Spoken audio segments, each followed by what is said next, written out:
What's up, everybody? Hello and welcome to another night of Dirty Old Bastards racing action. We are back with the DOB Tim Simulators 360 Sprint Car Series, live here on twitch.tv/elbowsuptv. We are also live on the DOB Facebook and YouTube pages.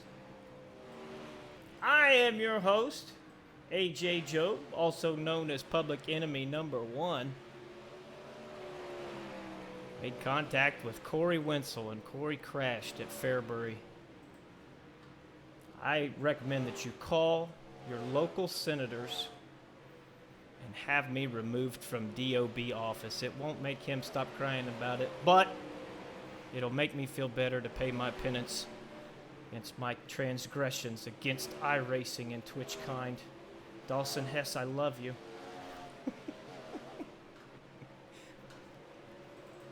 Tonight, we are in action at the virtual Williams Grove Speedway. 76 degrees is the air temperature here. Pretty medium to what we normally see. Of course, that temperature always plays a factor in how quickly the track will wear. Couple other factors is when we get 60 damn cars in these lobbies, which we have already. 2 minutes and 34 seconds left in hot laps here.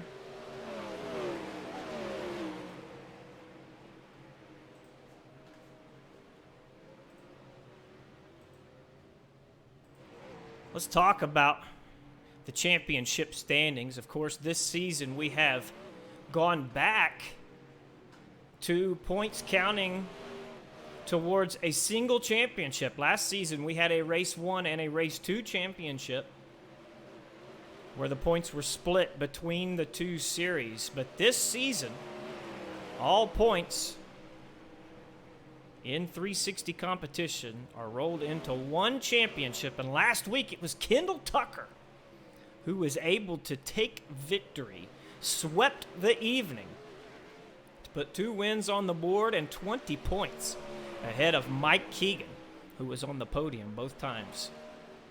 Colton Hardy, Chance Sikowski, and Justin Thomas out your top 5. Those are the guys at the top of the sheets going into tonight's action. Right now, it is Mr. Kevin Click, who is P1 at the moment. Lap of 17.544 as his best. Team SETI number 25. Tyler Schell and James Tiernan sitting in 3rd and 4th. Jonathan Smith in 2nd. Mike Keegan currently scored in 5th. Mike saying last week that his IRL racing season is winding down, so we should see him more often than not in DOB competition, which we love. 20 seconds left before we get the qualifications here. If we have qualifications, actually, we got to talk about that. There's a few different formats that the Dirty Old Bastards Racing League is utilizing this season. One of those formats is skipping qualifying for a random draw.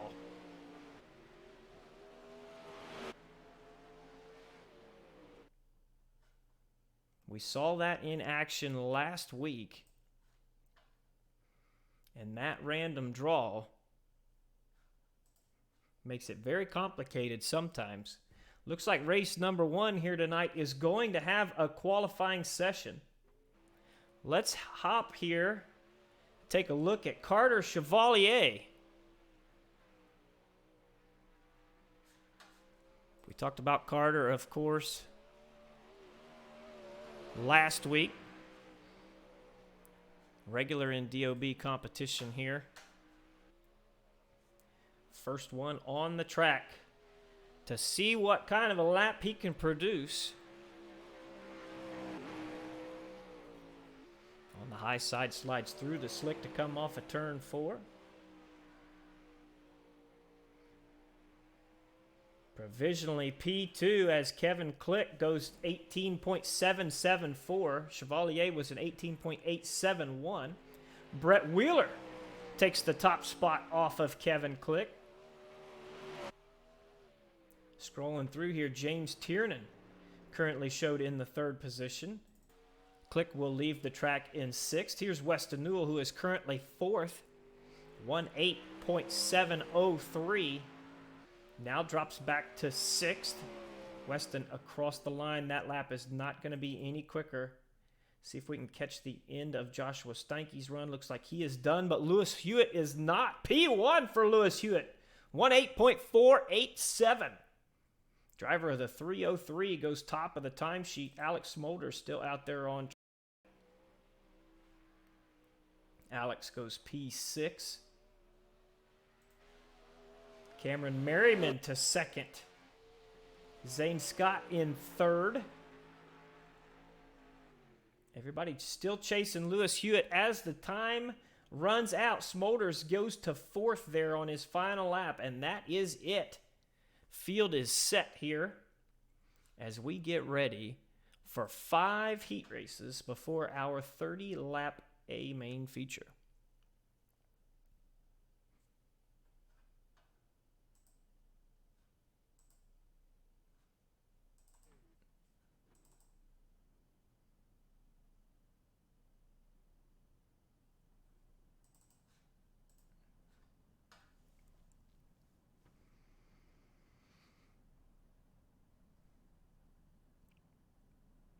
Heat race number 1 lining up on the front stretch.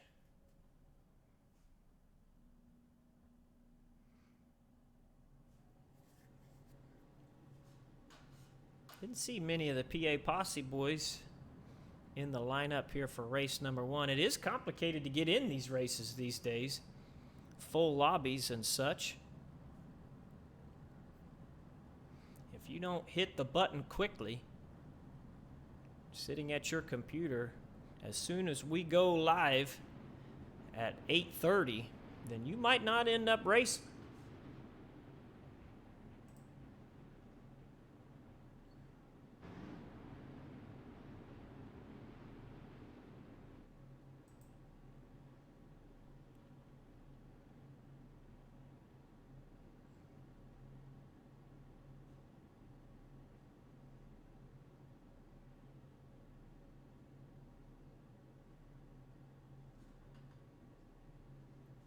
So lineup looks like this. Actually, looks like Kendall Tucker did not join us here. So Kendall Tucker, who did not qualify, will not be racing in heat race number 1 either. So that is going to set him back to the D main. Our lineup on the pole with no invert. Normally we invert the top 4. Not right now. Lewis Hewitt, who was quick time, currently sitting inside row number 1 with Tyler Schell in the elbows up Simsport 85 to his outside. John Lepresto and Team SETI's Mason Hannigan, row number 2. Robert Satterfield and Jim Turner, row 3. Nicholas McGathy and Dylan Workman, row 4. Kevin Fry and Tyler Henselman, row 5. And rounding out the field is Blake Debonet. I believe that, Brett. That was a good qualifying lap, my friend. Getting ready to go here. Lewis Hewitt bringing him down slow. Tyler Schell was expecting him to go. It did not work out for him or the rest of the field, really. Lewis Hewitt playing it to perfection as contact between Lepresto and Schell crosses him up. Lepresto eventually collects the 175 of Jim Turner, who lands on his head on the backstretch. Let's back this up and see how this develops. We are watching Lepresto into the corner. I don't know if he just expected Schell to be going a little bit quicker, but they made contact. Jim Turner was slightly glitched out there for a moment. But he made contact with Lepresto and got the worst of it as well. Lepresto's still on track here.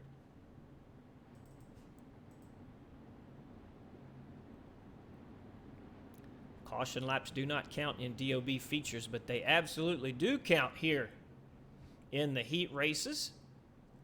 So every caution that comes out is time clicked away for anybody outside the top 4 to make tonight's feature.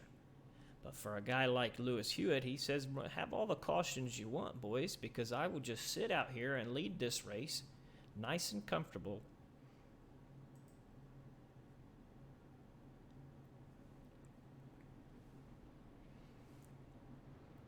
That's because you were on the try hard button, Brett. Got a good first lap, and you said, come on, let's see what else we can squeeze out of this thing, and it squeezed you back.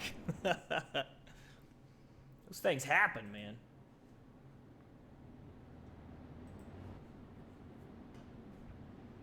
It's like the stream problems continuing to plague us here.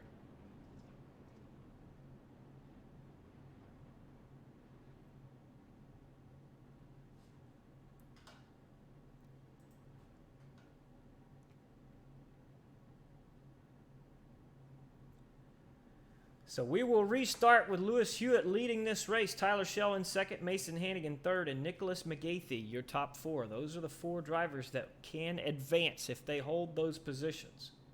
But Robert Satterfield and Dylan Workman are going to be trying very hard to make sure that they can make their way into this race through the heat. Another great start for Lewis Hewitt.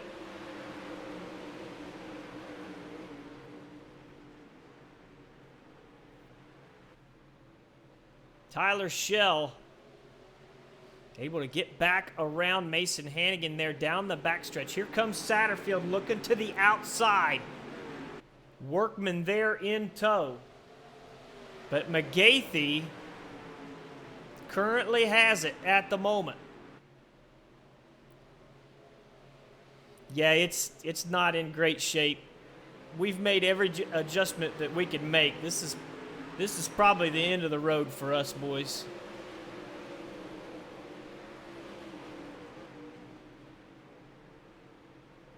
Not sure where the issues lie.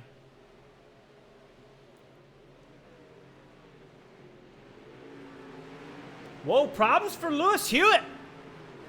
We missed that as we were watching that transfer spot battle.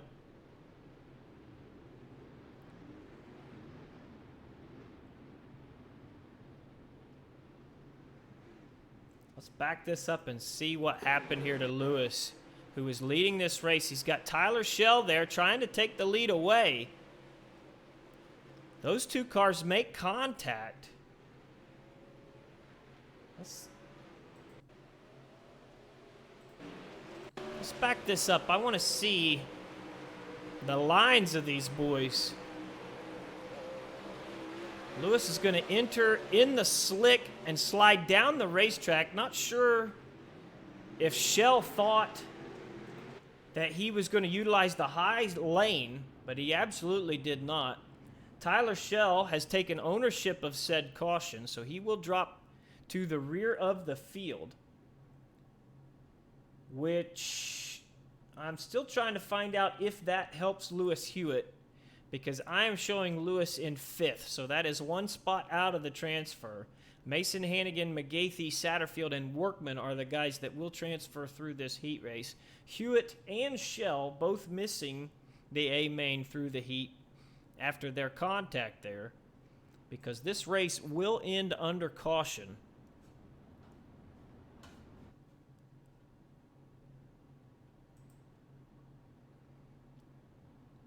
Yeah, what we'll probably do, ladies and gentlemen, we'll probably... I don't have anything else to adjust. I might try to... See here, look. It just fixed itself.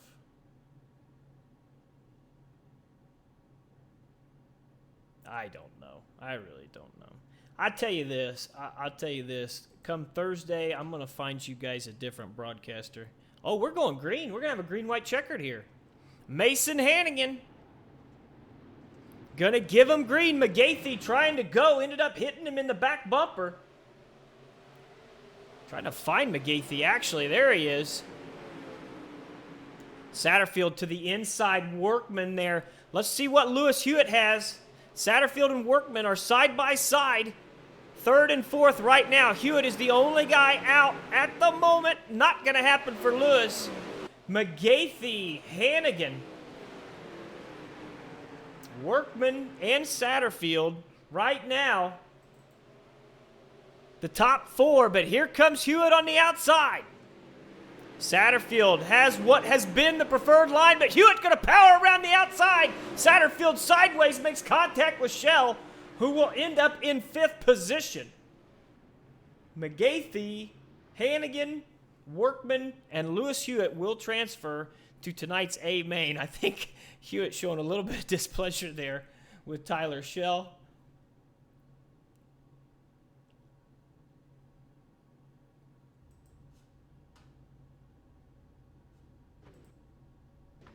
And there the stream goes again.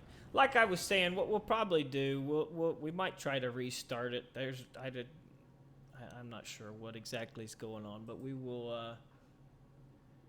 I'm gonna have a conversation with Chris and try and find you guys a broadcaster that can show this with no stream issues. Not sure exactly what the deal is. We took this deal a season ago when the Dirty Old Bastards were making changes. Didn't have a broadcaster. We reached out, said, hey, we could probably help, but we weren't sure if we could do it. I had no idea how to run the overlay software or the cameras or anything. I'd broadcast races on the PlayStation 4 for the Precision Racing League, and I also do some in real life announcing at the Indiana Short Tracks, but never on iRacing. Wasn't sure if the computer could handle it. Wasn't sure if I could teach myself all of these things, which we did. I learned it. We got some decent looking graphics here with the help of Billy Rowley, and we had a lot of fun last season, but nothing we have tried has fixed these issues. So at the end of the day, what's important is that the Dirty Old Bastards has an excellent stream that everybody can watch and enjoy the great racing that is on offer. So to me, I think I'm just going to step aside, even though they love me so much and I've tried to get fired many times. But there's nothing more that I can do, really. It's unfortunate. And I enjoy doing this so very much. Maybe not so late at night, but it is what it is. Cameron Merriman and James Tiernan on the front row. Shea Pallow and Hayden Cardwell, row number 2. Curtis Merriman, Bo Brunig, row 3. Alexander Balducci, Anthony Marvulio, row 4. Richie Preston, John Bragman, and Christopher Miller. And the champ, Alex Bergeron, rounding out your field. Going green for 10 laps. Top 4 will advance. Merriman gets a good start. Going to clear Tiernan into turn 1. Shea Pallow looking at the middle of the racetrack. See if he can make a run on his teammate. Not going to happen this time. The 019 of Hayden Cardwell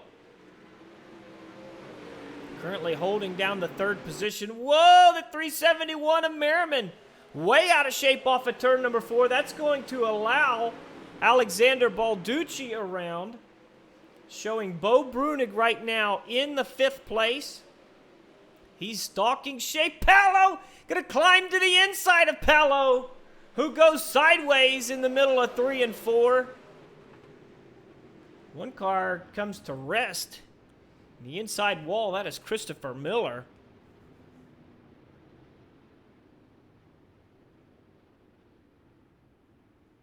So let's back this up.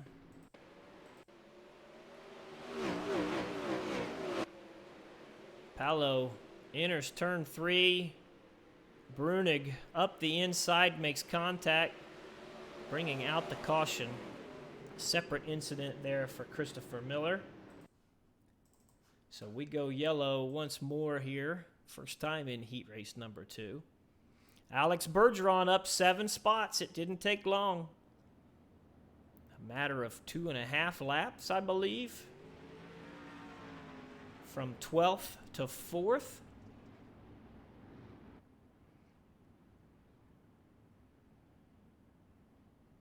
Making sure he shakes out there. We'll see.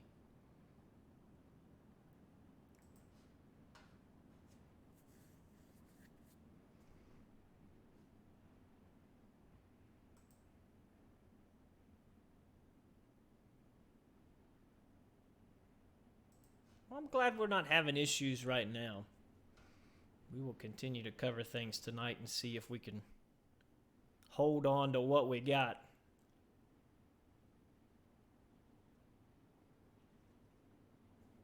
Gotta hate that. Drove me crazy. I took Wednesday off of work last week trying to sort things out. Just not going to work for us.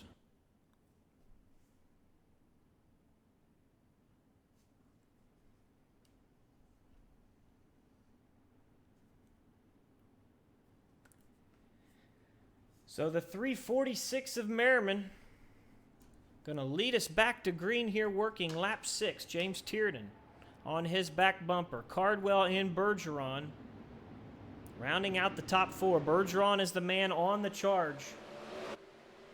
See where he goes here. Tiernan working the middle, trying to charge on Merriman. Bergeron, who is known for his low lane prowess, was on the top through 1 and 2. But now finds his way on the bottom, nearly 3 wide down the front stretch. Looks like John Bragman was out of shape there. No caution as of yet.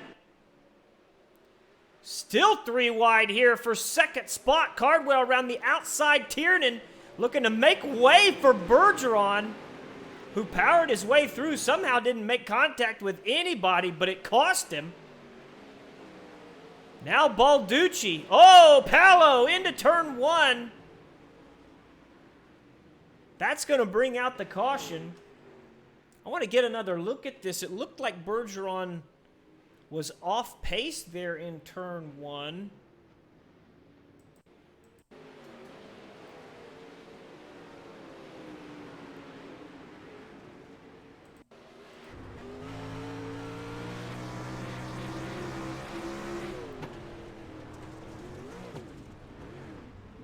Maybe entering a little slower than what we normally expect, but he was trying to get sorted out from that incident off of turn 4.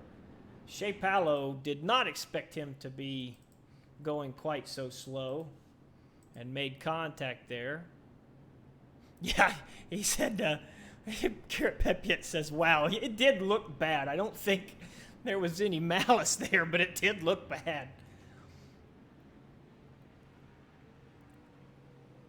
Rapala right now, Tyler Schell was racing for the lead in heat race number 1, made contact with Lewis Hewitt, which stuck him with an end-of-line penalty, and I think he fought back to 5th. And right now, James Tiernan running 3rd here in heat race number 2 as we get ready for a green-white checkered, I do believe. It's so strange to have green-white checkers here in heat races.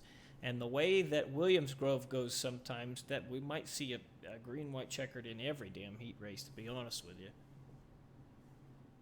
I hate to say it, but y'all might be hanging out with me until the wee hours of the morning if you want to watch all the sprint car racing here tonight. The Grove, man, can produce great racing, but it is also one of the most complicated when it comes to yellow flags and contact. It just is what it is. I am showing Alex Bergeron in 7th. We saw the charge that he made early on. It is Alexander Balducci who holds the 4th and final transfer spot. However, Curtis Merriman in 5th.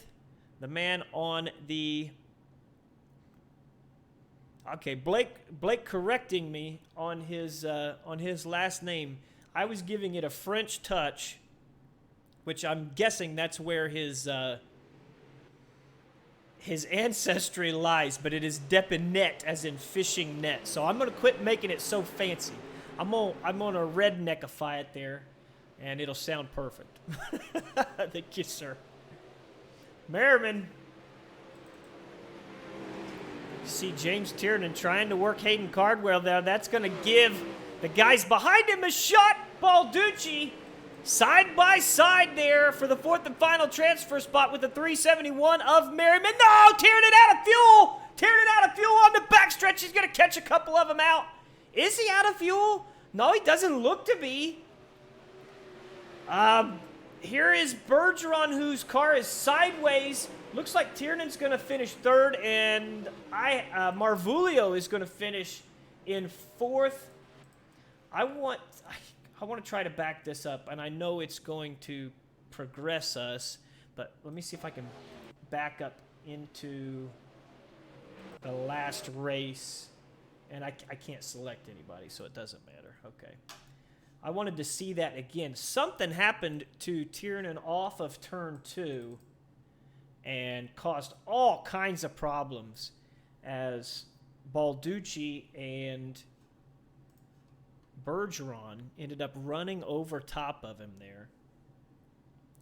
Rapala, the stream is perfectly smooth right now, but we had all kinds of problems to start off with. I am showing 43.5% of this stream was dropped. So it's not looking good, my friend.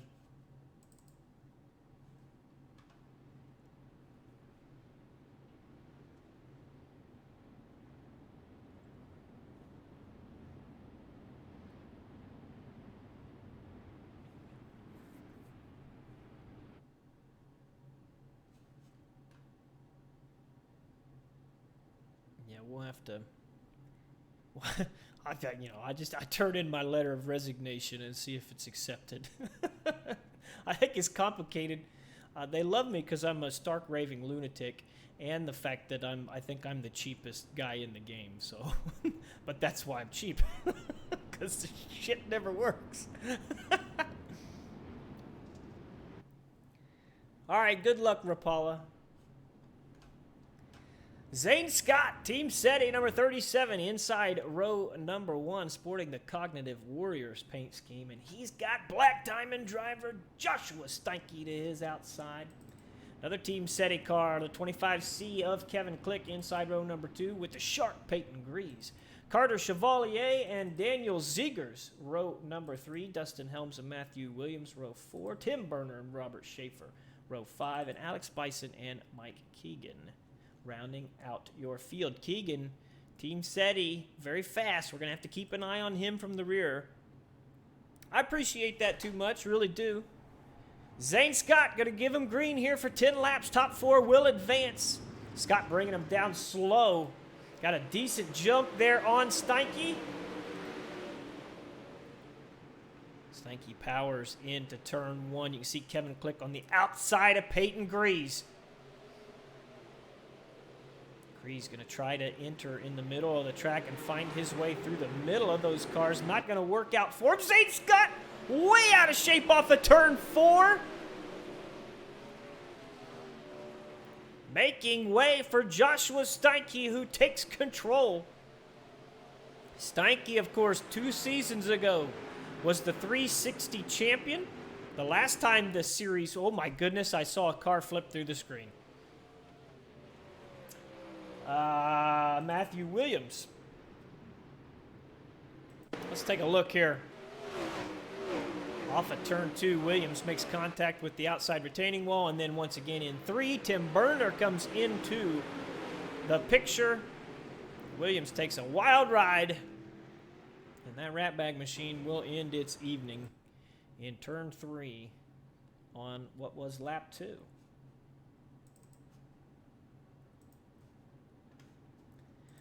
Take a look at our top 10 here. Steinke, Scott, Grease, and Click. Your top 4, the guys transferring at the moment.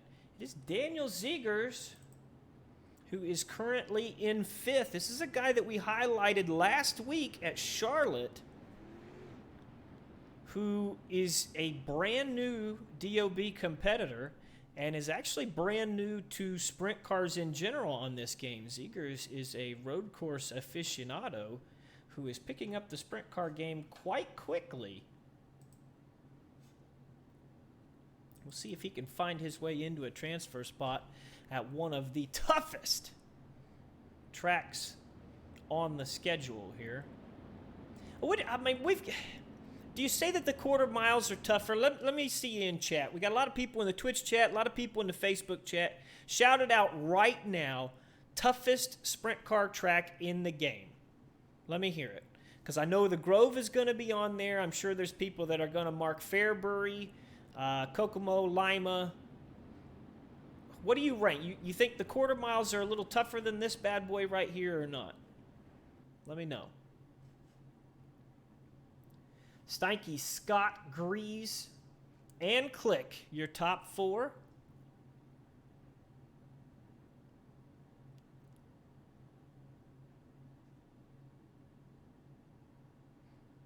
We're going green this time by.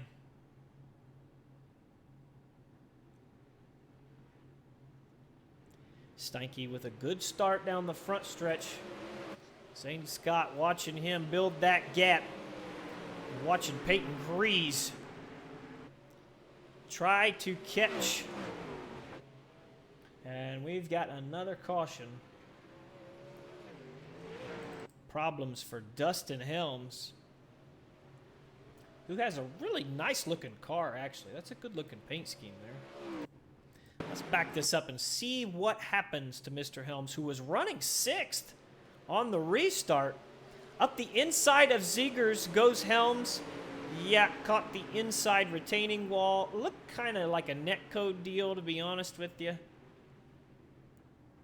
Just unable to get that thing turned around before the caution flag waved. So once again, we should have a green-white checkered finish, but this one might actually be natural, not a NASCAR style. Chevalier now moves into the 6th spot. Mike Keegan is up 5 positions to 7th. Jason Nygaard shouting out that Kokomo is the toughest track on the game. Shane says he watches, but he would say Kokomo. Too Much Stagger says just got his D license yesterday. They are all difficult for him right now. Yeah, that's what I was thinking, Tyler. That looked like a netcode deal to me. Zane Scott says, Zane's running 2nd. I guess we're under yellow, okay. But Zane Scott shouting out that Williams Grove is the most technical by far, which I think we can all agree. 13 clicks, thank you for the follow, my friend. All right, so back to green. Next time around, it is not a natural green-white checkered, but it will be a green-white checkered. Tiger Shark 378, thank you for the follow. Goddamn, I hate to get all these follows if we end up, this is the last broadcast. Have a party, boys. This might be the last one, but I appreciate the follows either way. That's true, Zane. You are absolutely within your rights. This is America, and you can type and race if you want to, on iRacing at least. Steinke gives him green once more off of turn number 4. Zane Scott in 2nd. Peyton Grease 3rd. Kevin Click holding on to the 4th and final transfer, but he has DOB rookie Daniel Ziegers coming up behind him. Both of those cars working the outside right now. You can see Zane Scott having a little bit of a problem with it. Ziegers now under fire from Mike Keegan and Chevalier. Chevalier got it really crossed up there into the corner. It is still Steinke out front and Scott. This is the battle for 5th. Keegan's going to throw the slider in. Ziegers crossed up. Steinke not going to win as Zane Scott wins the drag race down the front stretch. Problems off of 4 for Joshua Steinke. Gives Zane Scott the win. Kevin Click going to come home 3rd. Peyton Grease, the final transfer through heat race number 3. Tiger Shark, I'm kind of joking about it and kind of not. We've been having extensive stream issues, and we have tried every sort of configuration that we can absolutely think of and try. And for whatever reason, we have issues. Right now, the stream looks great, and it has been great for probably about 15 to 20 minutes, but we had a serious issues when the thing started up, and I worry about quality. And yeah, too much stagger. We believed it was internet. Actually, I was living about 20 miles south, and I moved, and I thought, oh, my problems would be solved with great Comcast internet, and I do have great internet. I've had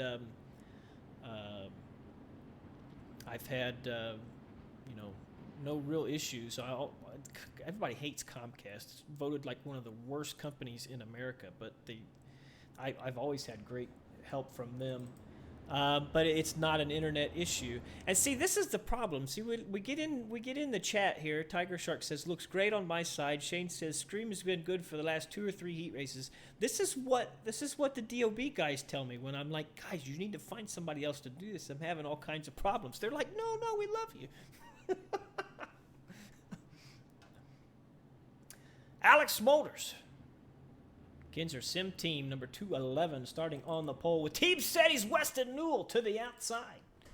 Kevin Hanley inside row number 2 with Black Diamond's Ernie Williams Jr. in 4th. Charles Hayes the 3rd and Chris Roberts row number 3. Nathan Kropaszewski inside row number 4 with Garrett Pepiat. Jeff Floro and Jeffrey Stewart row number 5 and John Laredo will round out your field. Second to last heat race here. Heat race number 4, 10 laps the distance. Top 4 will advance. Alex Smolder is going to give them green.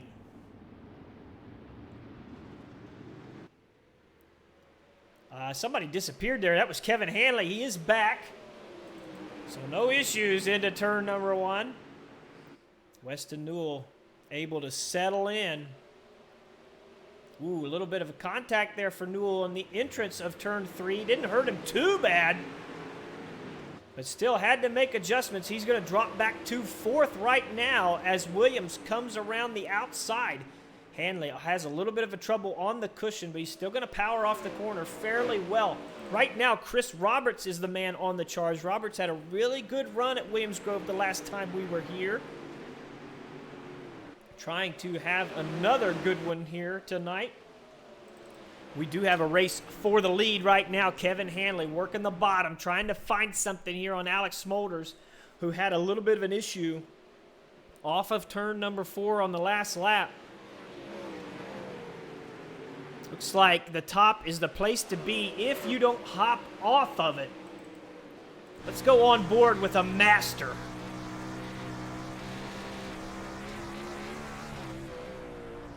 And the caution waves, so we will have to check back in. Issues for Weston Newell.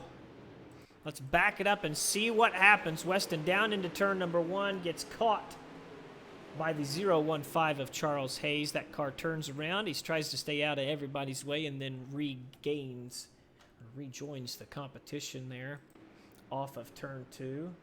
So no good for Mr. Newell. Let's see if Charles Hayes has to claim that caution. Looks like he is. Charles Hayes going to drop to the rear of the field. Let's see here. Peyton says, if AJ leaves, I'm leaving too. No, let's not do that. This is the best racing league, dirt racing league in the game. This is the top sprint car league in the sim. No matter who is broadcasting the races, we should all be watching, no doubt about it. Shane asking if Billy's not racing tonight. Probably not on race 1. He is around. He sent me a message not too long ago, so we might see him for race 2.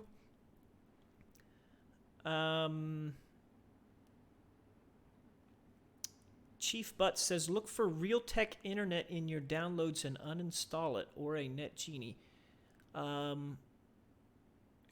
Chief, I have Realtek Internet, or Realtek. I didn't know it was an internet thing. Let me see here.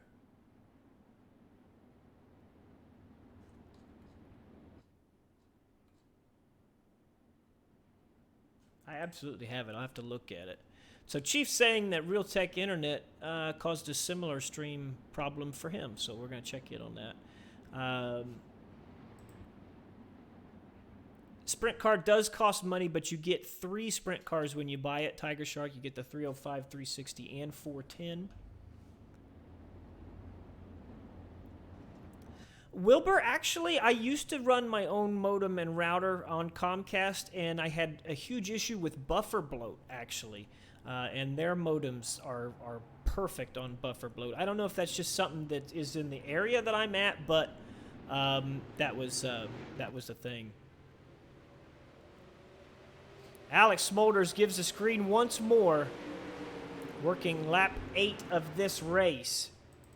Kevin Hanley currently in third. Chris Roberts is in the fourth and final transfer. Behind him is the 15 of John Laredo.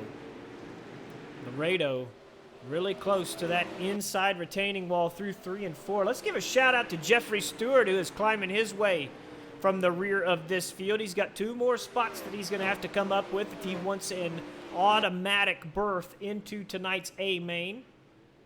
Started 10th, Stewart did. Out front, still Alex Smolders as the white flag waves. Ernie Williams Jr. in second. Third place belongs to Kevin Hanley. And Chris Roberts right now in fourth, has no real danger from behind. Williams, a little bit of a stumble.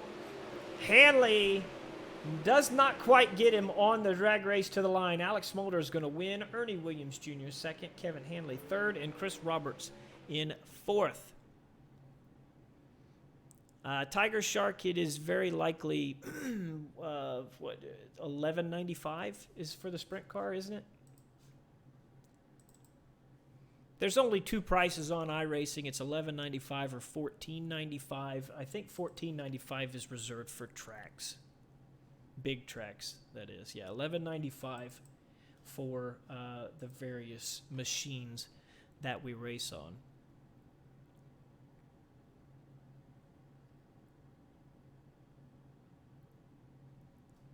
$1 mile tracks or above, okay, for $14.95.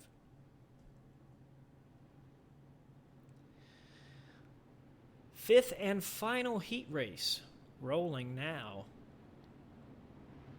There is the man who was in chat, Brett Wheeler, sitting on the pole for heat race number 5, the UDTV machine. I recommend everybody check them out. They've got plenty of racing action on their channel as well. Brett broadcasting World of Thunder late models and sprint cars, among other things. Mainly on Facebook, I do believe. So look up Ultimate Dirt TV on Facebook. Dakota Kuhn to the outside of row number 1 in the 95. Jason Nygaard and Brandon Steele make up row number 2. Justin Thomas in the Mode Motorsports number 9. Row number 3 there with Todd LeBeau. John Lowe and Bill Rocky, row 4. Jonathan Smith and Kyle Jenkins, row 5. And Steve Turner and Brandon Igo round out your field. It's like Igo's got him a new paint scheme on that machine. So we're going to go green this time for 10 laps.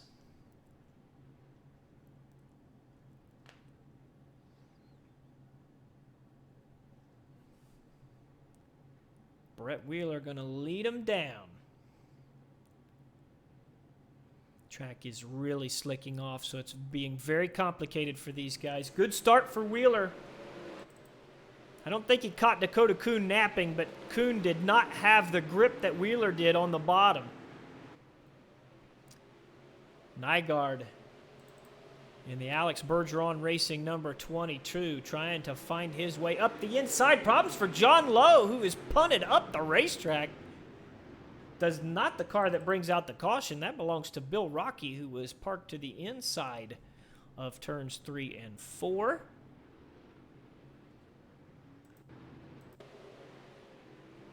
Looks like it was Rocky who punted John Lowe, and then the 63 of Jonathan Smith made contact with the 07.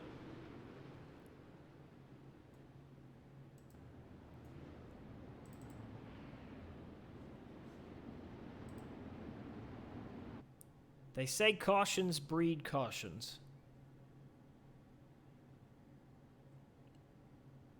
I don't know how accurate that is. But we've had a lot of cautions tonight. That's a thing.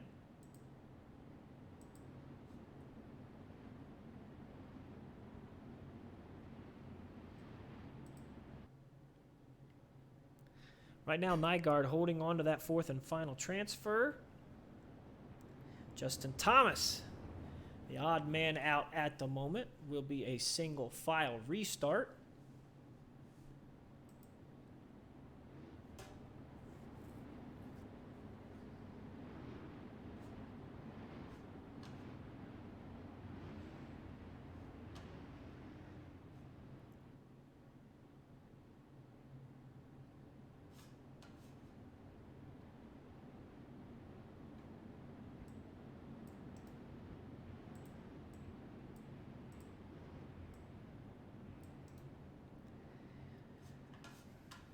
See if I can save this note here.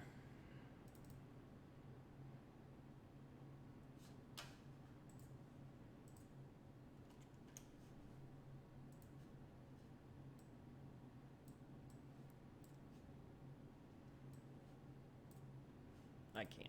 I'll have to go back.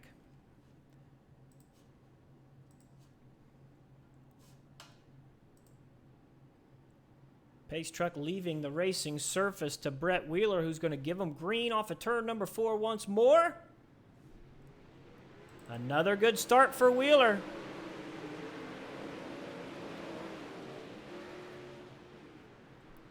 Brandon Steele holding on to the third spot. Nygaard had Justin Thomas up his inside, but Thomas did not get off of turn 2 like he would like. Nygaard around the outside. I do believe the top side is the fast way around at the moment if you can hold on to it.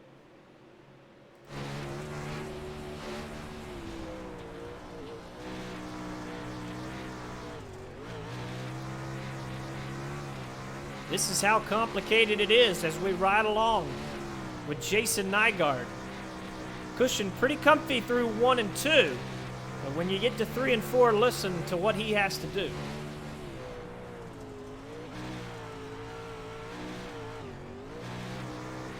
And he is catching the race leader. To the outside goes Nygaard, trying to get around Wheeler. Powering off of turn number 2, he takes the lead. Jason Nygaard to P1 in the waning stages of this race. Working the outside to perfection right now.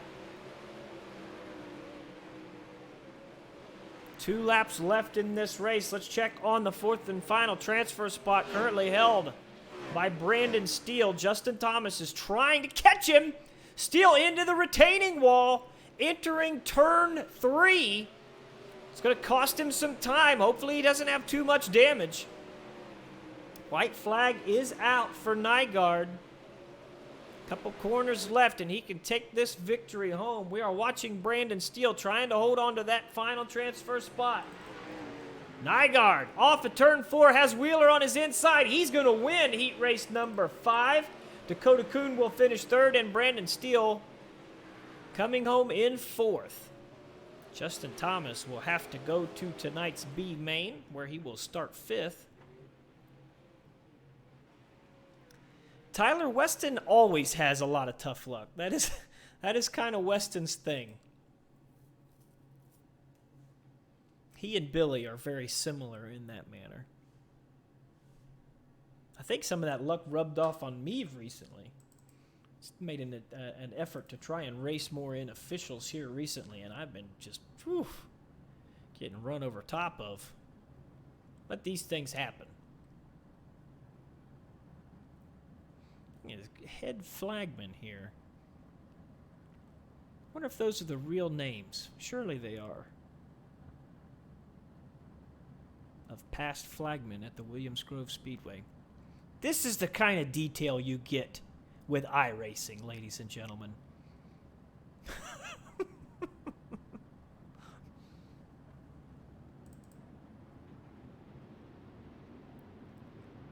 Laser scanned to perfection, even to the names of past flagmen.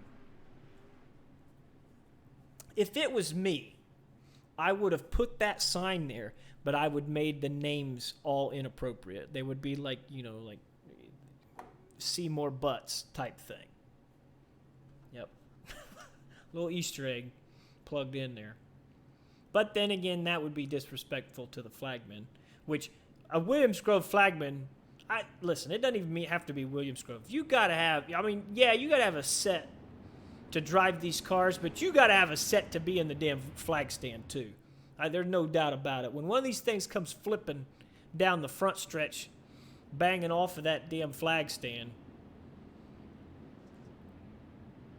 much props to those guys. I got a friend that used to flag at the Eldora Speedway, and he told me a story about how he had to hop out of the flag stand one night, which is no small feat.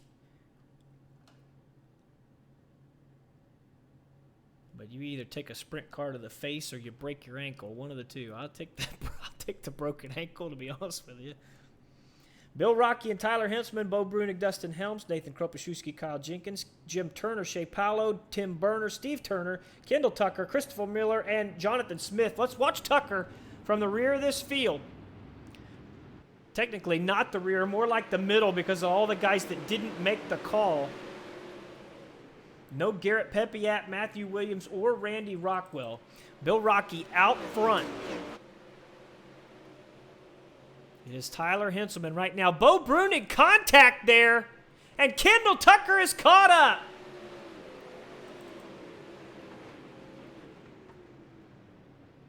Let's back this up and see what happens. Off of turn 2, Bo Brunig working the inside. He's going to slide up into the 9. Collect Kendall Tucker. Looks like Jonathan Smith is going to get away fairly lucky there. Tucker actually, I thought he was going to get away with it, but he's got terminal damage. Yep, he's exited to the pits. So unfortunate for Kendall Tucker, his first laps here tonight, taking him out of contention. Rough for Bo Brunig as well. That is the second time he's made contact. He's off the track now. That was an incident with Shea Paulo in their heat race. So on top of Garrett Pepiat, Matthew Williams, and Randy Rockwell, who did not make the start, Bo Brunig and Kendall Tucker are now out of this race.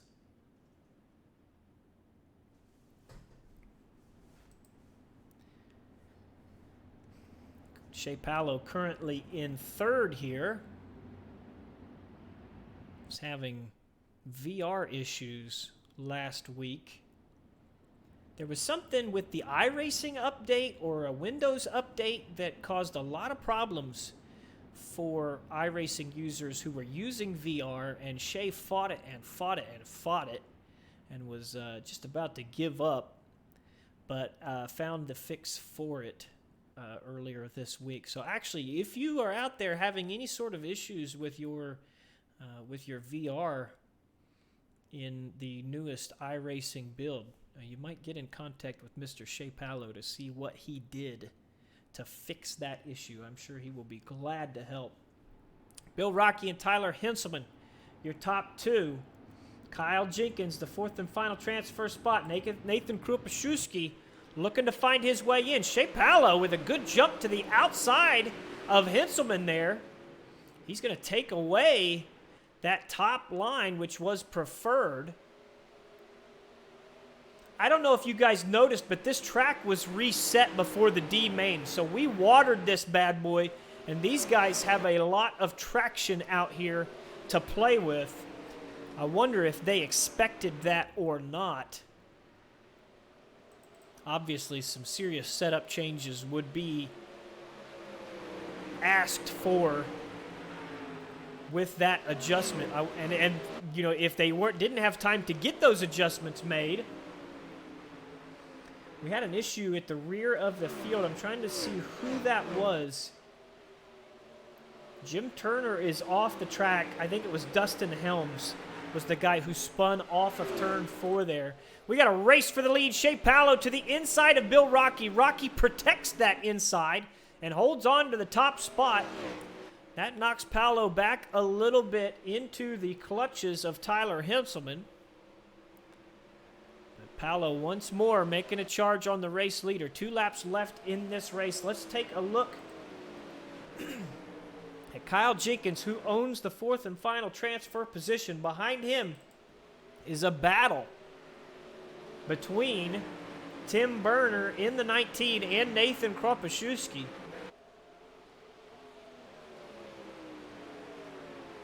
White flag is out. Berner going to make the pass on Kropaszewski, who tries to battle back. Bill Rocky out front. Going to come off of turn 4, take victory here in the D main. Shea Paulo will finish 2nd, Tyler Henselman 3rd, and Kyle Jenkins bringing her home in 4th.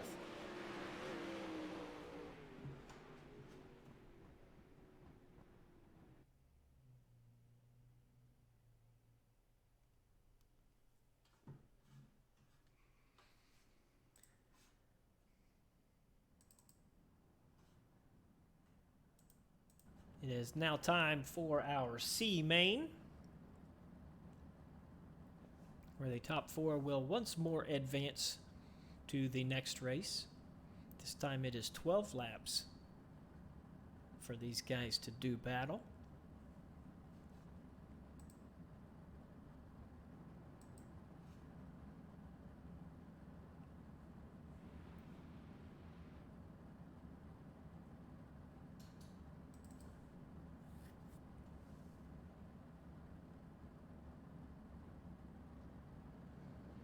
Rolling here for the C main. On the pole, we've mentioned him a couple of times here in recent memory. It is DOB rookie Daniel Zegers. And to his outside, elbows up SimSport driver Jeffrey Stewart. Todd LeBeau and Blake Depinet, row number 2, with John Bragman and Robert Schaefer in row 3. Charles Hayes and Brandon Igo make up row number 4 with Robert Satterfield and Jeff Flaro. Alex Bison and Shea Paulo, Bill Rocky and Kyle Jenkins, and Tyler Henselman will round out your field. For whatever reason, Alexander Balducci not making the call here for the C main. Was scheduled to start 10th, but his car is not on track. Daniel Zegers out front. We talk about rookies in this league.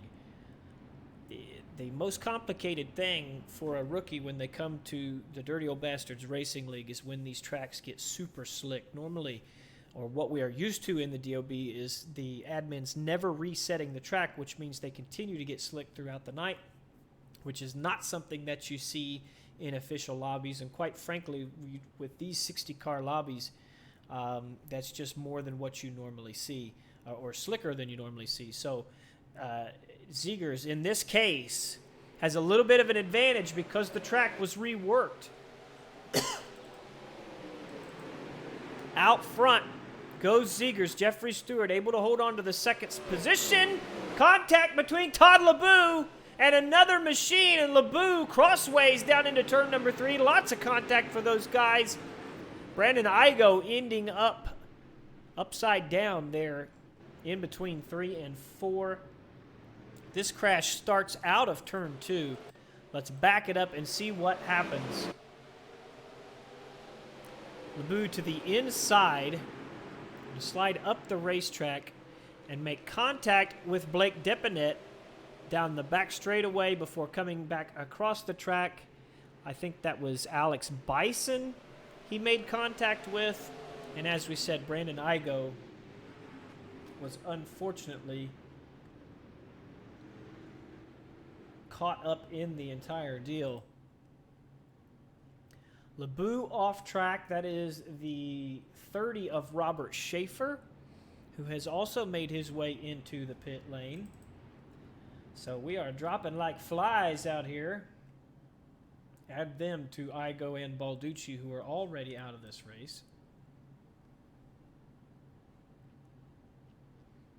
Daniel Zegers, Jeffrey Stewart, Blake Depinet, and John Bragman.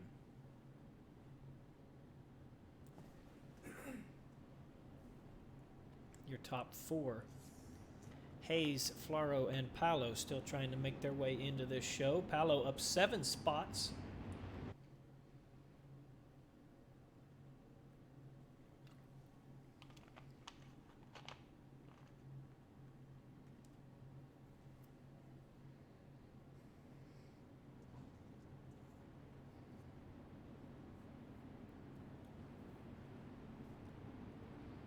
Tyler Shell with the emotes in the chat. Going to be in tonight's B main. Must be feeling good about his chances as he will strap in.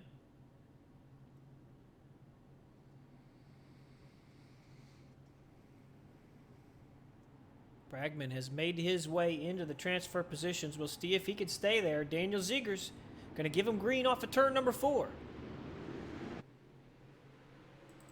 Good start for Zegers. Who utilizes that high lane. Stewart has Depinet on his rear bumper. Bragman has lost 4th place to the 015 of Charles Hayes. And here comes Shea Paolo up the inside as well. Paolo will take over the 5th spot and sets his sights on Charles Hayes. Hayes to the middle of the track. Paolo on the cushion, going to over-under.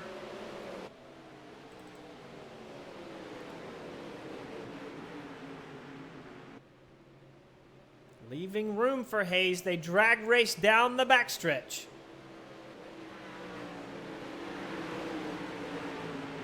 Had a fantastic battle here for the 4th and final transfer position in the C main. We have strung together some green flag laps and have been rewarded with excellent racing. Hayes throwing the slider in on Depinet, who makes contact. Paolo upside down as well. 3 of the top 5 out of this race in one mistake. Let's back this up. This starts with the slide job from Charles Hayes. Them boys made contact down the back straightaway too. He slides in, makes contact with Depinet, whose car turns him across the track in front of Paolo. Jeff Flaro got some of that as well. Let's zoom in here on Flaro. We are not showing any damage on that car, so I guess he must have ghosted through it. You can see in front of him, John Bragman has a little bit of damage to his front wing. And right now in 5th, Blake Depinet has no front wing or nose piece as well. He is currently in 5th and out of the transfer positions. Shea Paolo off track. I do believe the other car involved is still making laps. Can't find him. Bill Rocky back in 7th position. Satterfield is right there as well, but he's got to get clear of Depinet before he can make a charge on Flaro, who looks to have his car intact and ready to rock here when we restart in one more lap. If we restart, I don't know if we have green-white checkers for lesser mains. Let's find out. Yeah, lights go out on the pace truck. I didn't see a white flag, so looks like we are going to go to a green-white checkered here to determine who will move on to the B main.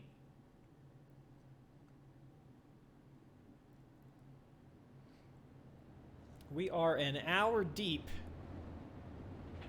into tonight's events. Williams Grove, notorious for its cautions.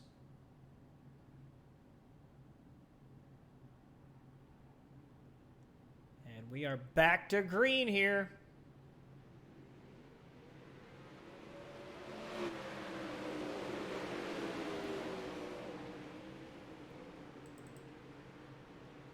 Jeffrey Stewart in second disappears for a moment.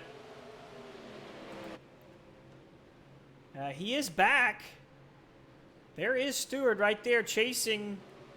Caution flag will wave. And I think that's the end of the race because the time limit was engaged. That was, you know, normally we get the green, white, checkered, but because of the time limit, I think that was just it, I guess. I don't know. Right now I'm showing Daniel Zegers as the race winner, Jeffrey Stewart second, John Bragman third, and fourth to Jeff Floro as we take the checkered flag this time. Hopefully John Bragman comes back because he blinked out there for a moment. Running third across the line, that's not good. I'm showing Bragman dropping in the order. That would bring Blake Depinet into fourth, and it did. Bragman with some sort of a connection issue costing him a shot at tonight's B main. So it became Zegers, Stewart, Floro, and Depinet making it through to the B.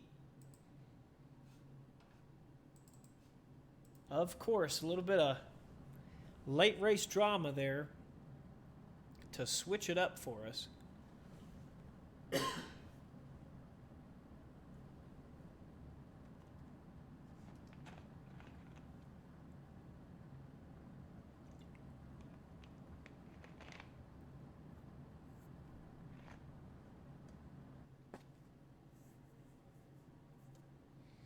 B main time right now. We are waiting on Alex Bergeron to load in.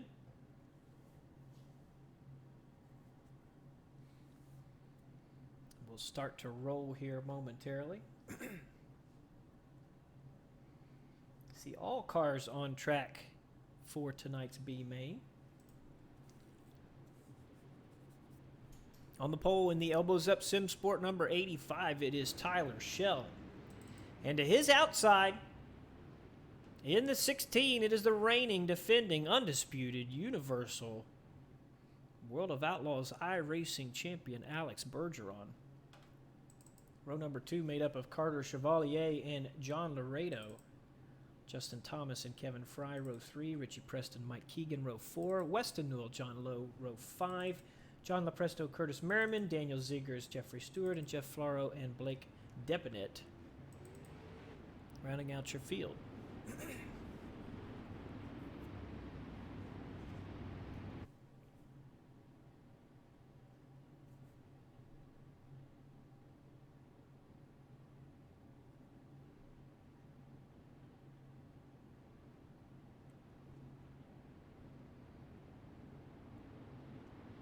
14 laps the distance.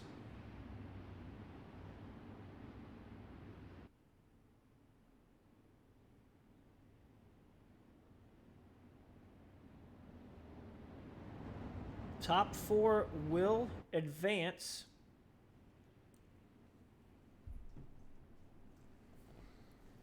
Tyler Schell going to give him green off of turn 4.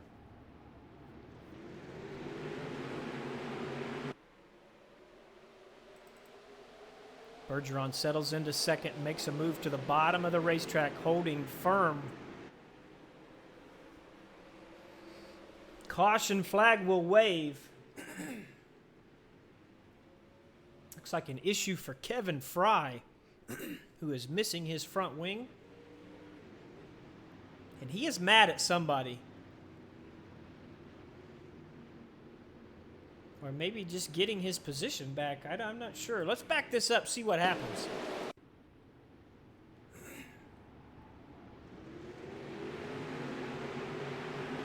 See Mike Keegan struggling there a bit. Contact here with Weston Newell down into turn number 1. Those two cars were connected. Drove him all the way up the race course. I don't know what more Weston could do. He's up the inside. I guess they both kind of came together. Strange deal there on the start. And you can see, yeah, Kevin Fry is unhappy with Weston Newell making contact under caution, which is something that DOB admins frown on greatly. And he's got a DOB admin right behind him, so that's not good.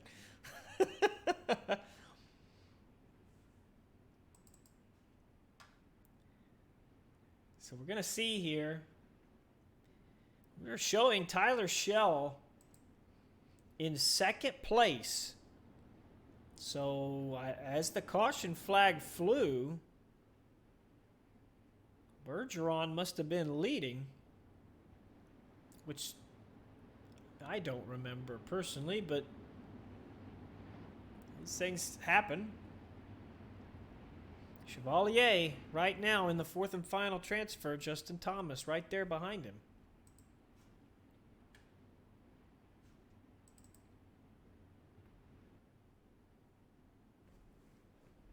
Alex Bergeron, your race leader.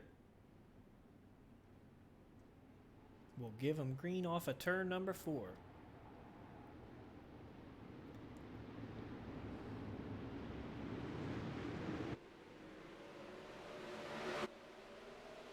Good start for Bergeron, but does not quite leave Schell in the dust there, who also working that low line.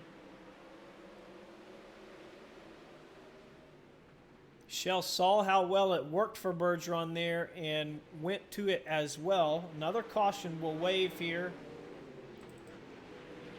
as it seems like we have another problem with Weston Newell. Kevin Fry has been in the pits. Not sure if he was parked because of those incidents earlier. Weston took an end of line penalty, actually, so it was not Weston Newell who was involved in the caution. It was the 15 of Carter Chevalier. Carter was in 4th.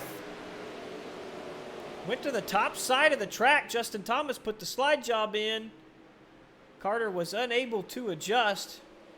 Ran into the back of the 9 and out.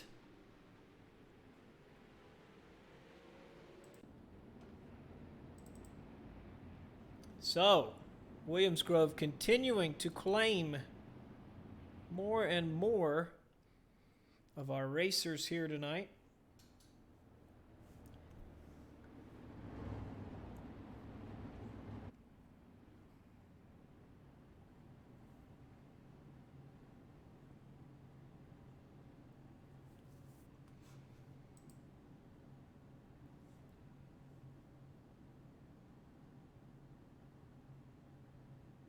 Thomas now in the fourth and final transfer. He's got Richie Preston and Mike Keegan behind him. 7th place belongs to John Lepresto, who is not showing up on our graphic. No way Thomas will have to claim that caution, so he should retain his 4th place starting position, restarting position. But he's going to have guys breathing down his neck to take it away.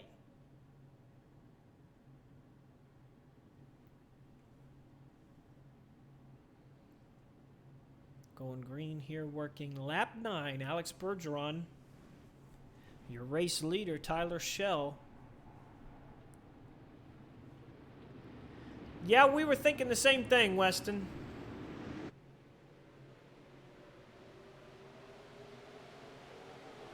Back at it once more. The low line kicking in for Bergeron and Schell. Schell this time letting it drift off of turn 2. He's going to hit the outside lane here through 3 and 4. Going to lose time to Bergeron, but continue to hold on to that 2nd place position.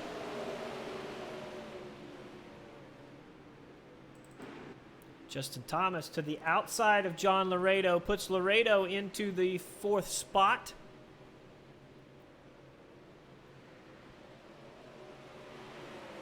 Watching Richie Preston behind him doing battle with Mike Keegan for that 5th spot and the right to take control of the 4th transfer position if there is some problems up front. Yeah, I think you did the right thing there, Weston, continuing to stay in the gas. Obviously, those cars were hooked. Caution flag going to wave here. Could you tell us, was he asked to leave, or was he asked to park it after the contact under caution, or did he just leave of his own accord? Do you know that? Try to find out what the cause of the caution was. I think we might see some issues here for Jeffrey Stewart. Yep, into the outside retaining wall. Stewart was making some positions. Looks like he collected John Lowe in that deal. Lowe could not get away from him either. He was disqualified, unfortunately. Okay.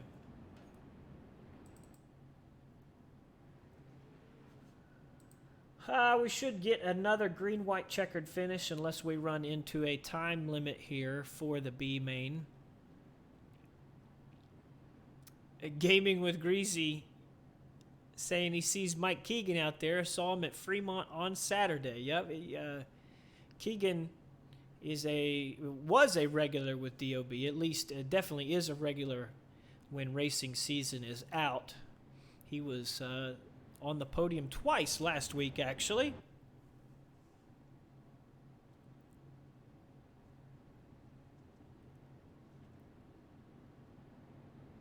Well, but Weston, you're so nice. You don't have a problem with anybody. Me, I got problems. I was calling people names earlier and everything else. but I'm an asshole. Weston Newell is not. So we're going to go back green. I have no idea what's going to happen because I do believe we have entered the time limit. I'm guessing we'll go with a green-white checkered. We'll pretend like that's what's going to happen and go from there. Alex Bergeron going to give him green. Tyler Schell in second. Going to go to the bottom. Bergeron to the top here. We've seen Bergeron on the bottom each time. And that's going to give Schell the race lead. Tyler Schell goes to P1. Alex Bergeron slipping back. Caution flag is out. This is the exact same thing we saw last time because the time limit ran out. So we will slow these cars up and we will cross the line. And the checkered flag will wave. James Wallace calling out Weston Newell.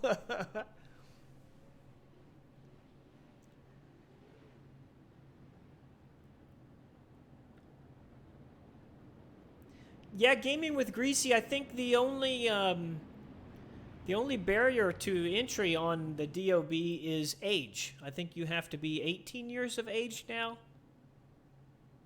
I think that's what they said. It was 16 years of age, and then I think it was up to 18 with everybody that were currently in the league between 16 and 18 were grandfathered in, which Tyler Schell is a part of that. We are to our 2-minute warm-up.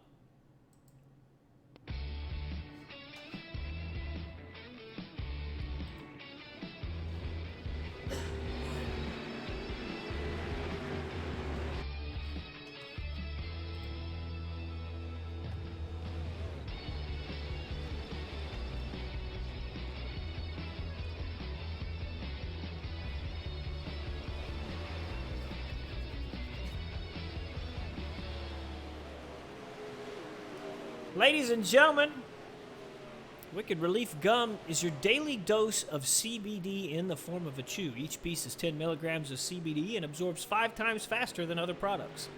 Whether it's pain, inflammation, anxiety, or insomnia, Wicked Relief Gum offers quick and easy relief. Just go to wickedgumcbd.com and use code DOBRL for 10% off your order and free shipping on race days. A little bit of chat about CBD and Wicked Relief Gum, which has CBD. This is 0 THC. It is impossible to fail a drug test with Wicked Relief gum. It is not a mind-altering substance. You will not get high with Wicked Relief gum. But as it says, it will help with pain, inflammation, anxiety, and insomnia. And that is legit. That is a legit thing. CBD is a really good thing. And I was not a believer. I am now a believer, and I stand behind this product wholeheartedly. 9 seconds left. Alex Bergeron is second. Tyler Schell first. So 2 guys from the B main currently fastest in this warm-up session. Nygaard pretty quick as well. We saw him win his heat. Joshua Steinke fourth quick. As we get ready for our 30-lap A main feature. Yeah, Gaming with Greasy, this is the top level, my friend. The Dirty Old Bastards Racing League is pro-level competition with all the pro teams. It does not get any tougher. It does not. We've not seen much participation from the KKR team in recent memory. Some of that was a suspension last season, but other than that, we have basically everybody else that competes at the highest level in this league right here. So if you learn to win in this league, you can win in anything when it comes to sprint cars on this game. So we've got a 30-lap feature here. This is race number 1 here tonight. We've got an entirely separate program to come once we are done. Let's talk about our starting lineup. Nicholas McGathey and Cameron Merriman on the front row. Zane Scott and Alex Smolders, row 2. Jason Nygaard, Mason Hannigan, Hayden Cardwell, Joshua Steinke, Ernie Williams Jr., Brett Wheeler, Dylan Workman, James Tiernan, Kevin Click, Kevin Hanley, Dakota Kuhn and Lewis Hewitt, Anthony Marvulio and Peyton Grease, Chris Roberts and Brandon Steele, Tyler Schell and Alex Bergeron, and Justin Thomas and John Laredo, rounding out your field. And for whatever reason, I'm not getting all the cars. Let's fix that if I can. That's strange.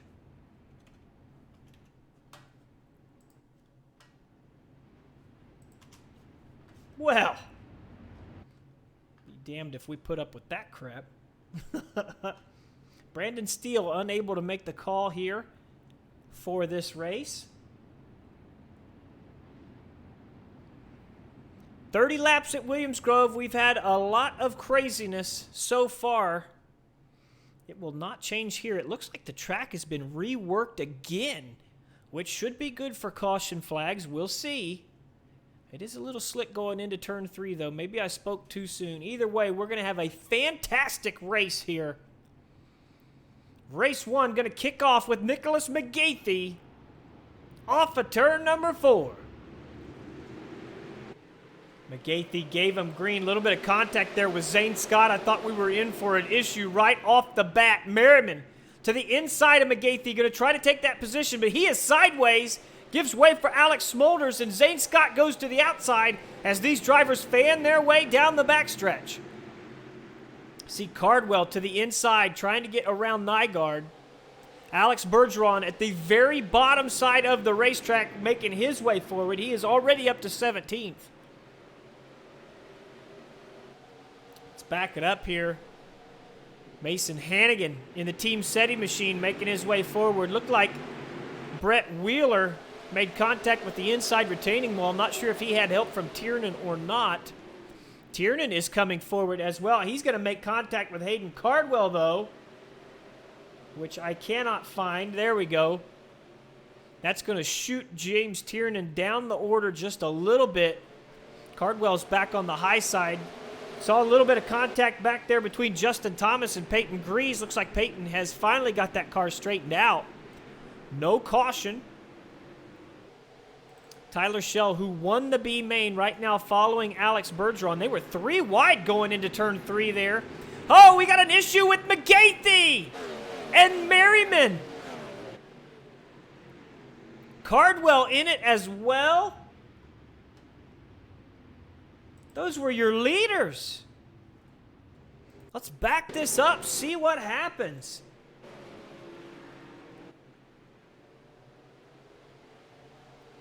McGathey, who was leading this race, got all crossed up into 3.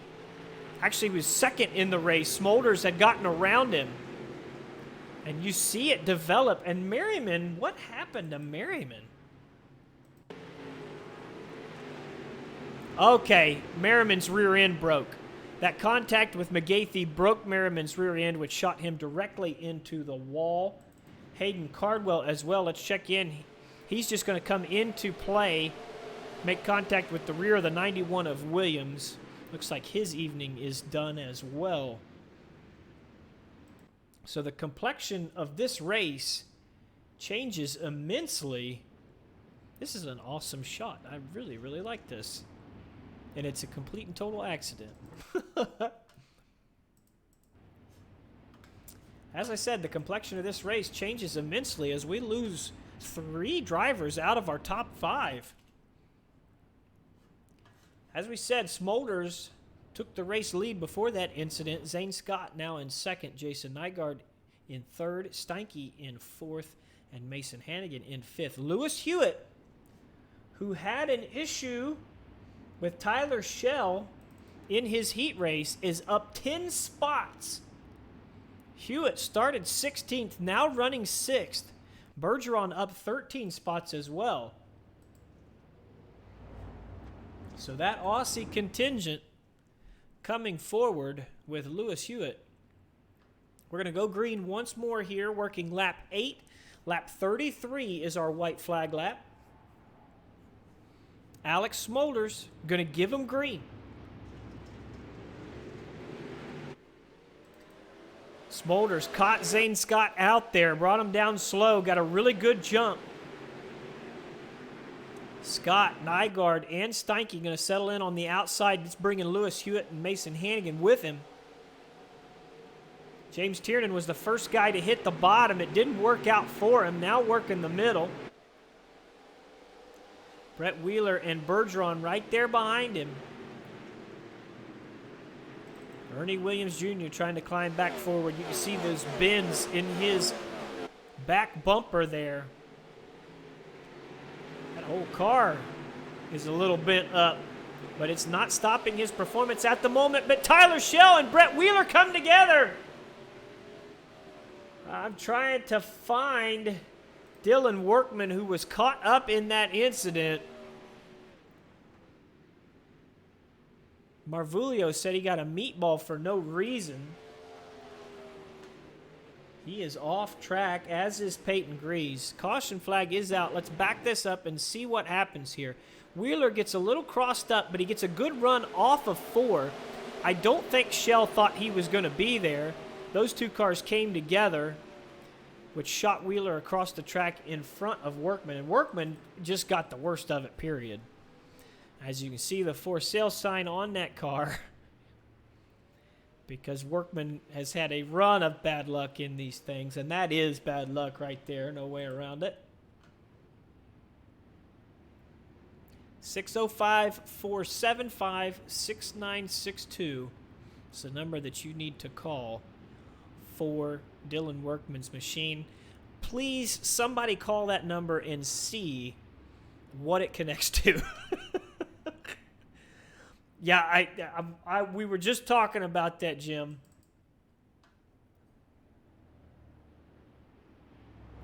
Cannot catch a break. White flag lap moves to lap 36. Alex Smolders, your race leader. Hewitt still in 6th. Now has Bergeron right there in 7th with him. And Tyler Schell is up 11 spots.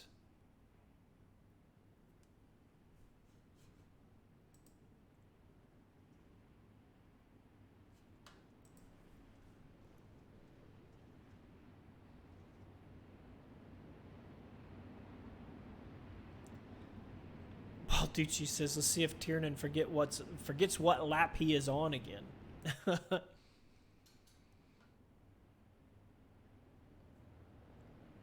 We will go back to green, working lap 14. Lap 36 is our white flag lap.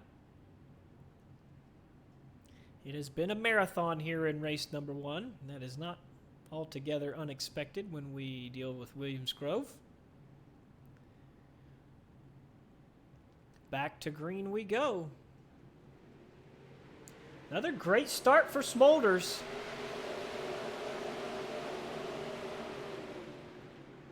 Scott able to charge back there in turn number 1. He's got Nygaard on his back bumper. Behind them, Alex Bergeron continues his charge. He is to the inside of Lewis Hewitt and Mason Hannigan now.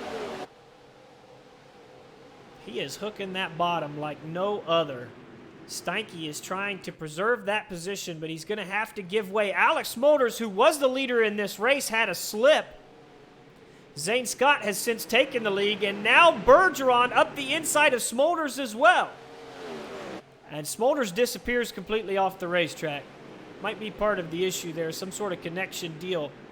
Zane Scott has it. Jason Nygaard is in second, and his team boss, Alex Bergeron, working the bottom side of the racetrack, is coming forward with a vengeance. He started this race in 22nd. And on lap 17, he is passing his teammate for second place. This is why he is the best in the business. Picked up a victory last week in DOB competition, although it was 410 competition. This time he's in the 360 and looking really good on the bottom side of that racetrack. Let's give a shout out to Zane Scott, however. He started this race in third, and he is holding on to that race lead. He was able to capitalize on the Smolders mistake, and he is not giving way to the 16 of Bergeron as of yet.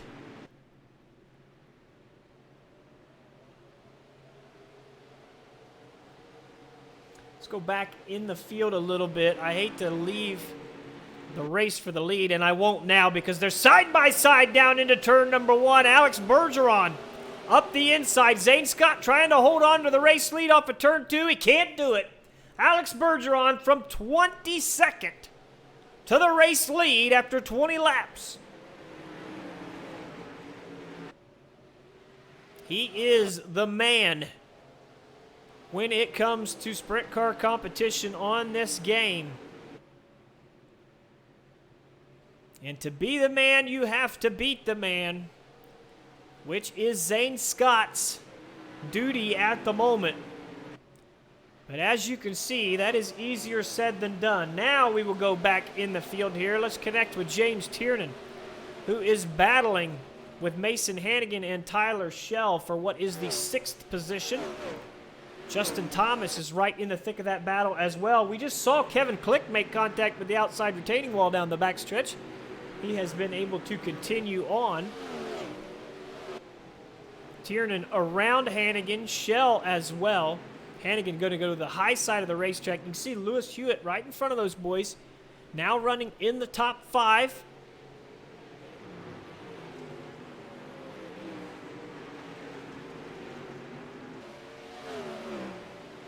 Peyton Grease coming out of the pits after he has made repairs. He will be asked to wait until we get another caution.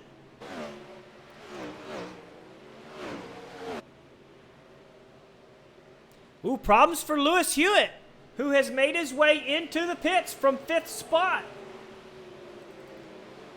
I'm not sure if he's out of fuel or what happened, but big issues for Lewis Hewitt. You see Alex Bergeron has made a gap there on second place Zane Scott. The only car that is able to work the bottom at the moment, at least to that level. You know what?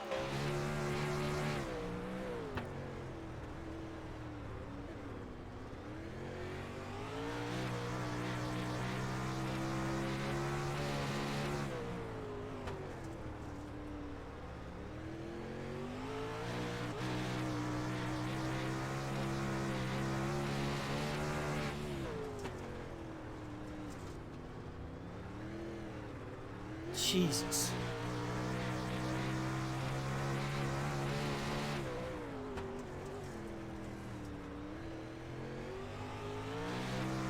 Does that just make anybody else feel like less of a man? Like, seriously, like,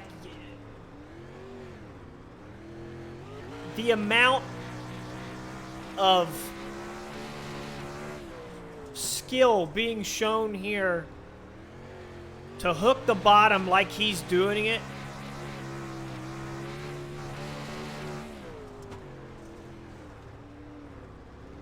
Very, very little throttle, period.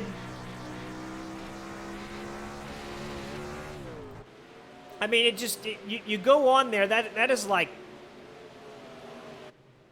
that's like sweet lovemaking right there. That is, that is,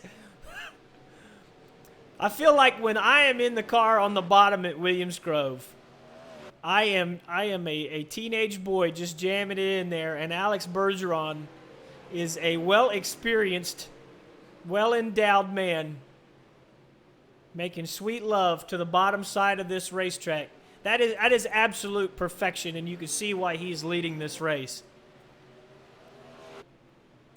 Zane Scott still in second. Jason Nygaard in third. Fourth place belongs to James Tiernan. Fifth place right now is his teammate Tyler Schell in the 85. Steinke right now in sixth, trying to break his way into the top five. Alex Bergeron out front has just 4 laps left in this race to take victory.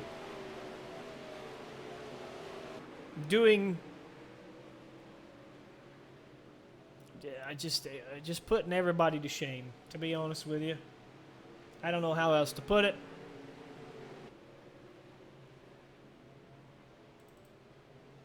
A little farther back here, Justin Thomas in 7th spot, Mason Hannigan 8th, Kevin Click 9th, and Ernie Williams Jr. in 10th, holding off Chris Roberts and Brett Wheeler. You see the field has spread out. Track has changed a bunch. These guys utilizing that middle lane.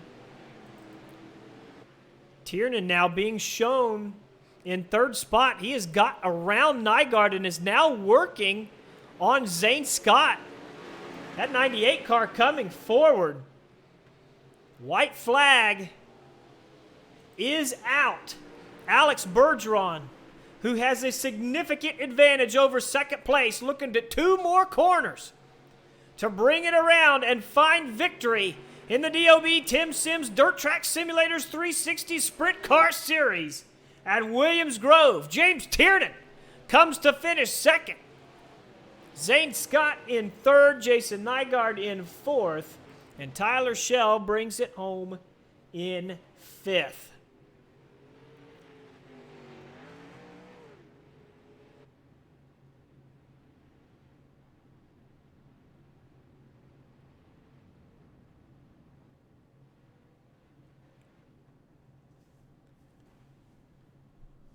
Fantastic display from Alex Bergeron, who made his way from 22nd place on this grid.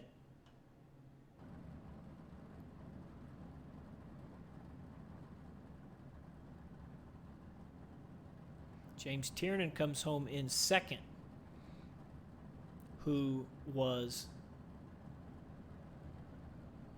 the 12th place starter, and Zane Scott landing himself on the podium. Don't go anywhere. We're going to get these guys in to the Discord and get some interviews here with our top 3 before we move on to race number 2 here tonight.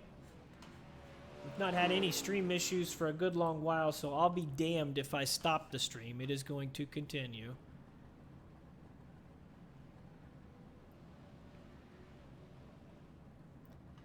All right, so let's move these guys into our lobby here.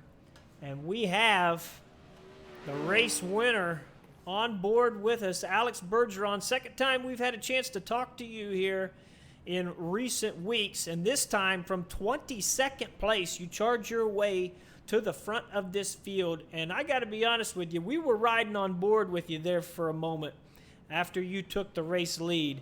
And quite frankly, you were showing us all how it's done. So congratulations, and about that race and how you were able to climb your way to the front of the field. Thank you, Antony. Just really, we were patient all race, and we were on the bottom. Tried the top once, and didn't feel good at all for me. So decided to stay down low and slowly made my way up there. Car felt absolutely awesome.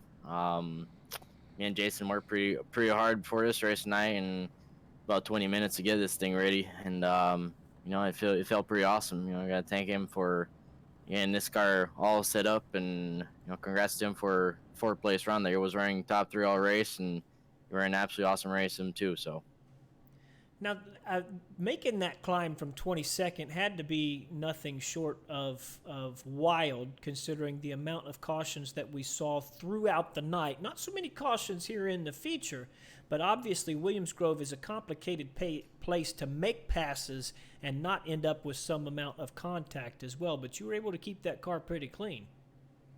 yeah, there were a couple of cautions there and there, and a lot of cars that were on the outside of me that spun out or got in trouble there. So, the key here is when you're on the bottom, there's less chances of, getting tagged in the wreck or something, because they all in the corner, they all slide up to the top when they do something. So, it's pretty easy to just get away with it. So, that made us, come to the front like that. And there was not too many cautions though. So, we had a lot of cars to pass, and it was a fun race for sure.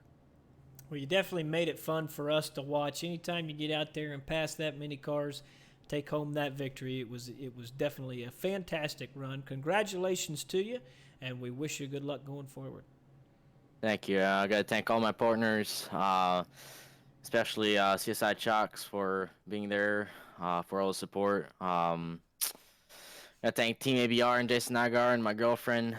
Worked hard on this team, and it pays off in the end. It's a pleasure to be part of this, and I'm glad to what we achieved so far, and our DOB win tonight. So that's awesome. And like I said, congrats to my teammate Jason on the fourth place run tonight, and thank you to all the fans and everyone for watching tonight, on you for broadcasting and DOB for putting this league up.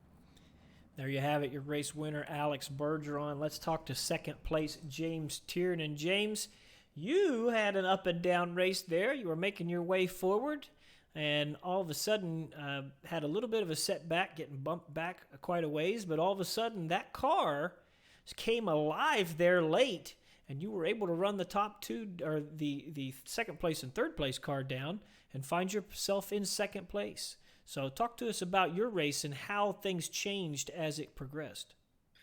Yes, sir. So my race started out pretty okay. Was kind of working my way up, and then again got kind of tagged, kind of fell back a little bit. But I had set up my car for hopefully what eventually happened, where there'd be that kind of middle line going in there. So I threw in a little bit more wing than perhaps other people did. Overall, the car was fantastic, as you saw. I really wasn't paying attention to how far up I was coming in standings. I was just kind of focusing on my big, kind of going my pace. And the next thing you know, I see Zane, and he was talking about, being in second. I'm like, oh, holy hell! How did I work my way up here? But fantastic race. I felt a little bad. I held up Tyler for a little bit, and then I started running that mid lane, and it seems like I kind of found something there and found my way up front. But yeah, fantastic run. Like, as you said right there, I kind of wasn't expecting it. Not as impressive as kind of Alex and Tyler working their way up, but I'll definitely take a 12th to second any day. Yeah, you definitely don't want to turn down that second place finish, and you were able to really come on late, which is what we were watching how you were right there in contention. And I think I was going back through the field, and we said, okay, well, James is in fourth, and when we kept going a little farther backwards, and all of a sudden, boom, you're making those passes. So you definitely made it exciting for us there late. Glad I can do it. I was certainly 1 and 2. I was flying 3 and 4. I kind of wasn't getting as good of an exit, but if I could just take away that moisture line, then they couldn't get as good a run down the front stretch there. So worked out.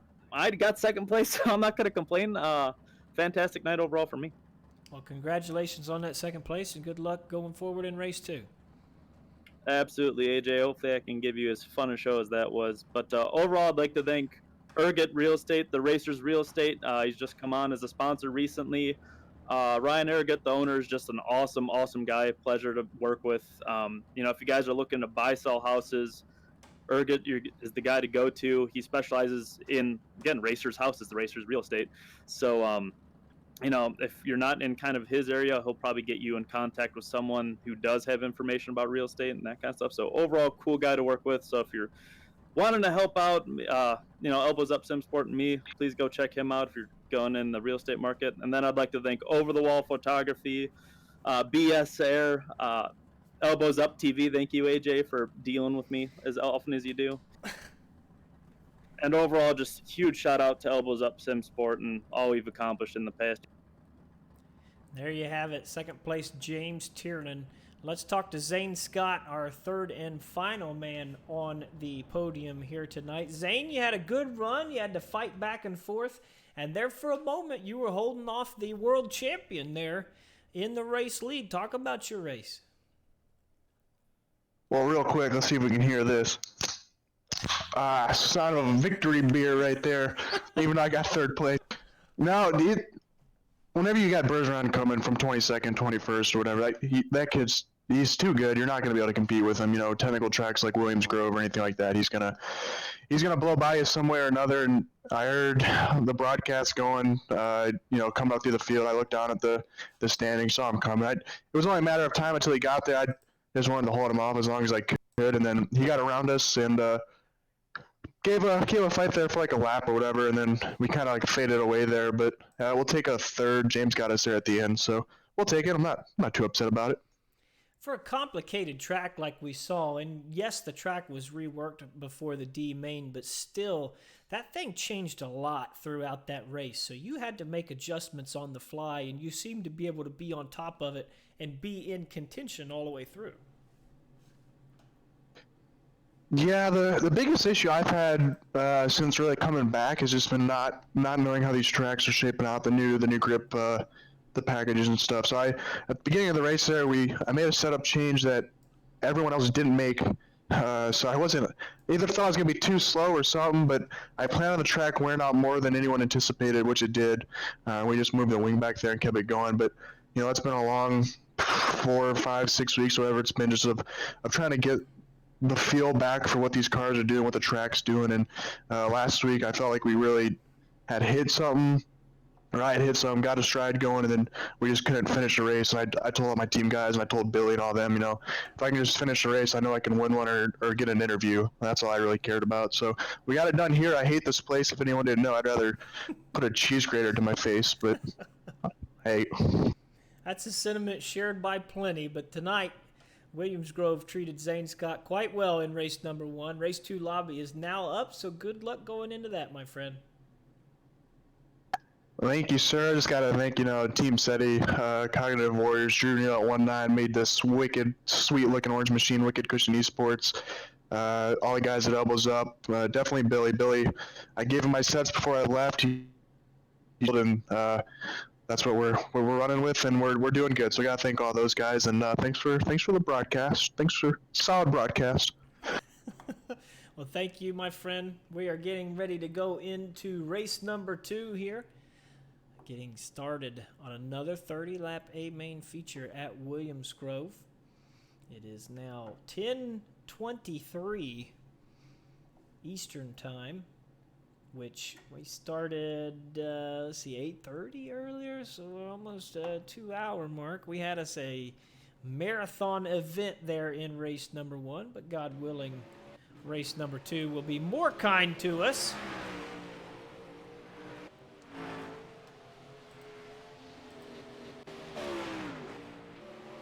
Getting loaded up in the lobby now.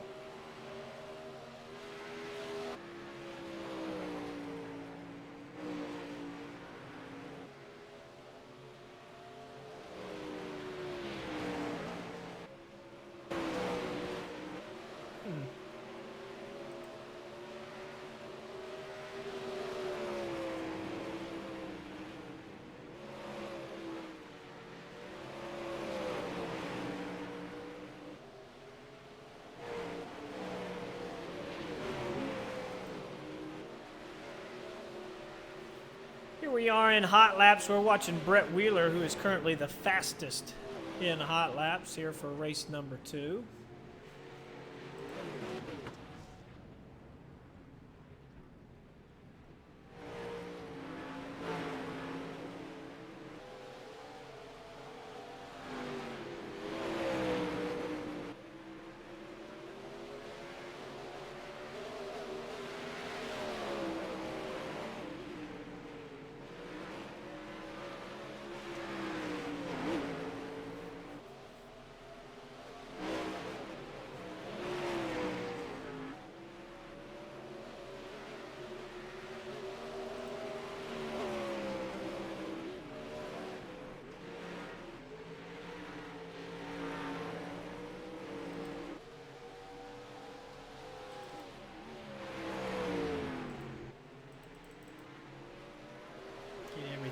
Updated here before we get going.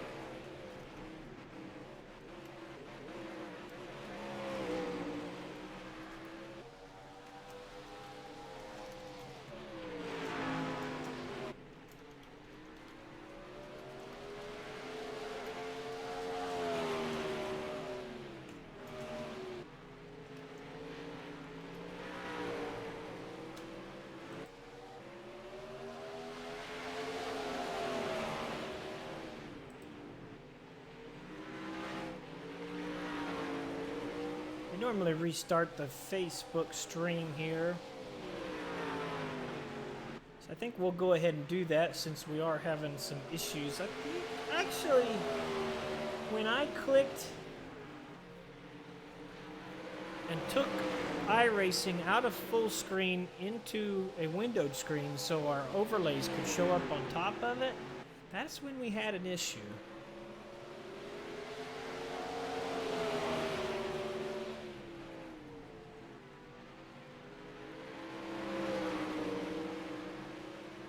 I might be able to do something about that if that happens to be the problem.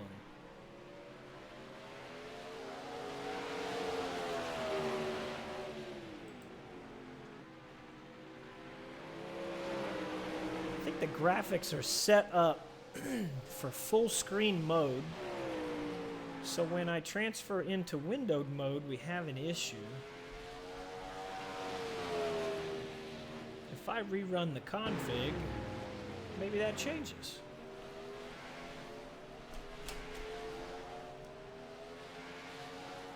All right, so we're going to restart this stream on Facebook so that we have our own Race 2 video. If you are watching on Twitch, don't go anywhere because we won't go anywhere. You can continue to watch on, but if you're on Facebook, be ready for the next video to go live.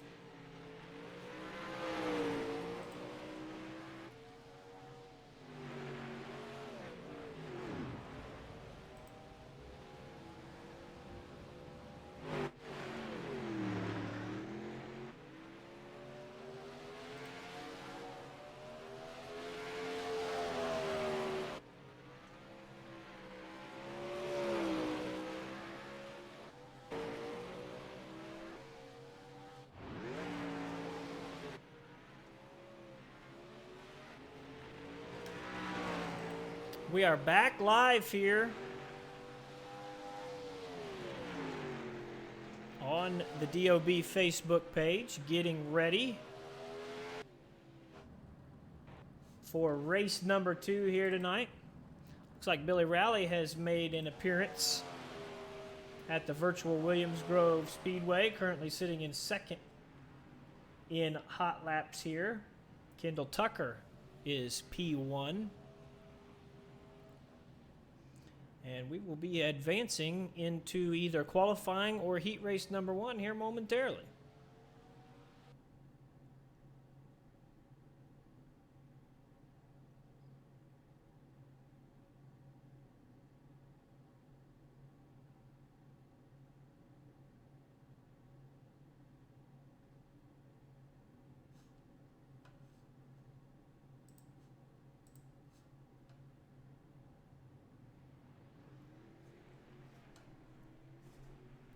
We will follow Mr. Rally into qualifications here. He was P2 in our hot lap session.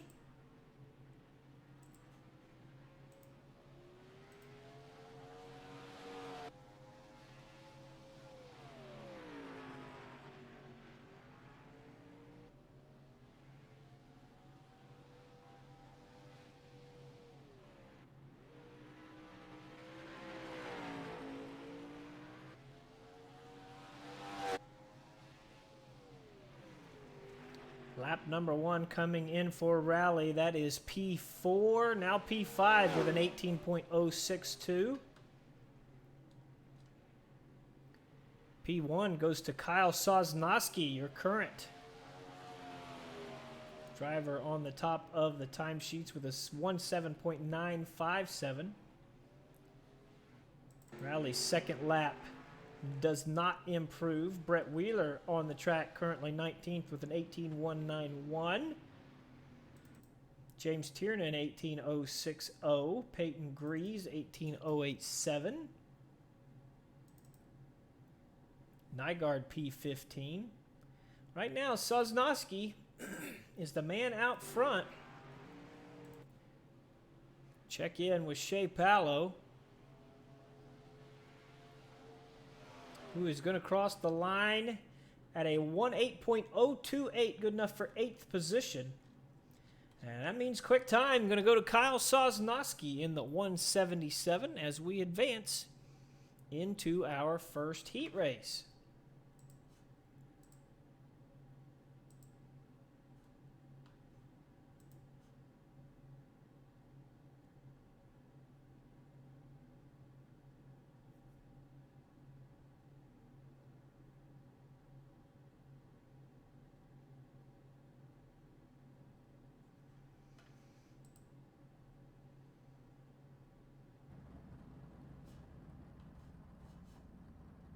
I'm gonna try something.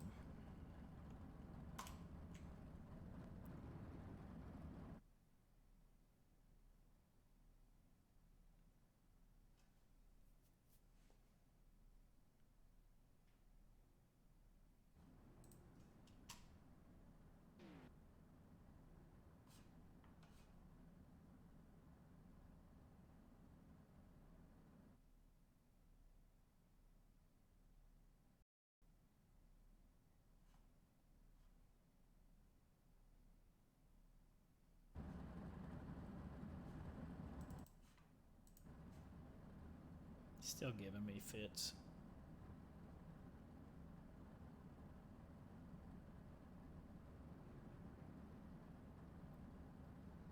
God, I hate to give up.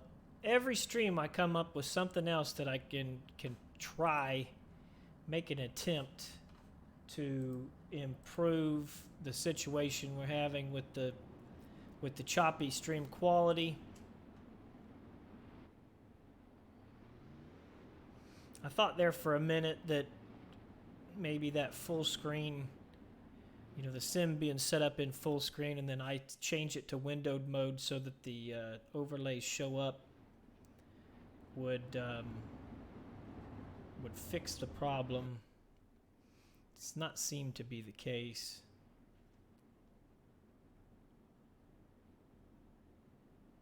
Something silly like that for sure. Looks like we do have a 4-car invert for this race. Typical DOB setup with qualifying and a 4-car invert. That's going to put Peyton Grease, the Shark, on the pole with Mike Keegan, Team SETI driver, to his outside. Finished third in race number 1. This time Zane Scott is going to start the heat race number 1 in third with Kyle Sosnowski. Quick time to his outside. Justin Thomas in the Motorsports number 9 inside row number 3 with Curtis Merriman in the 371.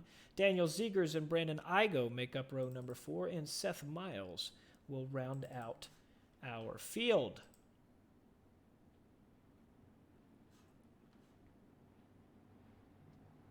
Going to get to racing action here off of turn number 4. Peyton Grease has control.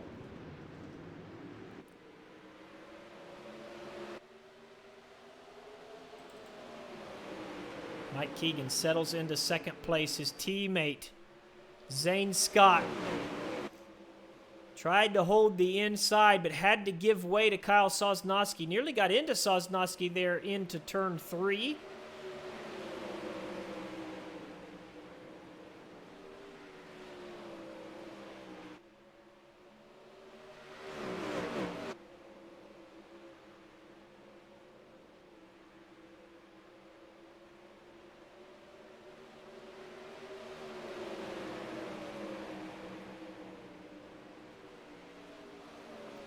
That top 4, nose to tail right there as Justin Thomas sits just out in 5th.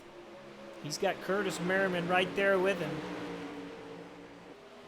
Thomas has been running in 5th basically all night long, just out of the transfers. He did transfer into the feature, but it has been a battle for Thomas here tonight. Thomas now in 4th as there was an issue for Zane Scott. Caution flag gonna wave. Let's back this up and see what happens to Zane here. Yeah, let me change the TV camera. We're gonna see him make contact with the opening in the backstretch. Coming to a rest. The inside of turn 3. That is it for Zane Scott in heat race number 1. Brett, that sounds good, my friend.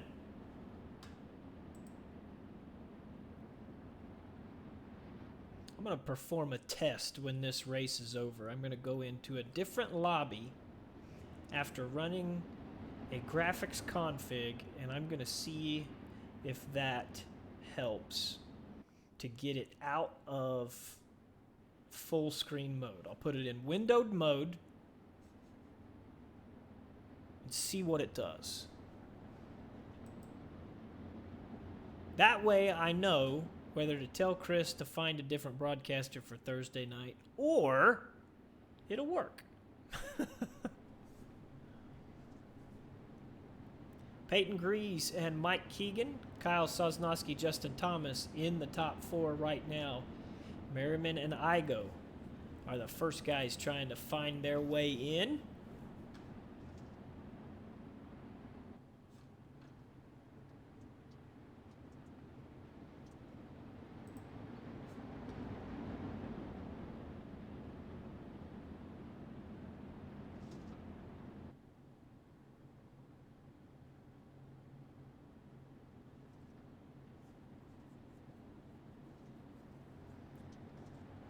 Gonna go back to green, working lap 8 here.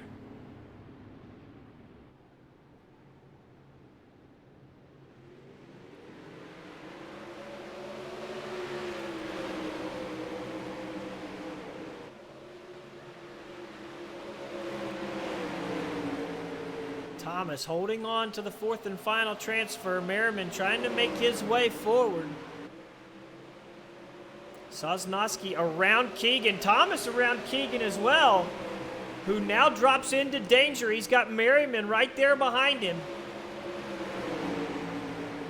And Merriman's got to run down the backstretch. Let's see what he does. Both of them stay to the high side. Patience being shown from Merriman, but white flag going to wave this time. To the bottom of the track goes Merriman. And it hurts him. He's going to lose time. That gives Mike Keegan some breathing room. Kyle Sosnowski trying to take the lead off of Peyton Grease, but he can't do it. The Shark going to take heat race number 1. Second place goes to Kyle Sosnowski. Third place, Justin Thomas. And fourth place to Mike Keegan. We do both the 410 and 305s, Brett. 305's now being broadcasted here. They moved to Thursday night from Wednesday, making Wednesday completely wingless, and one of the 410 races was dropped to do so.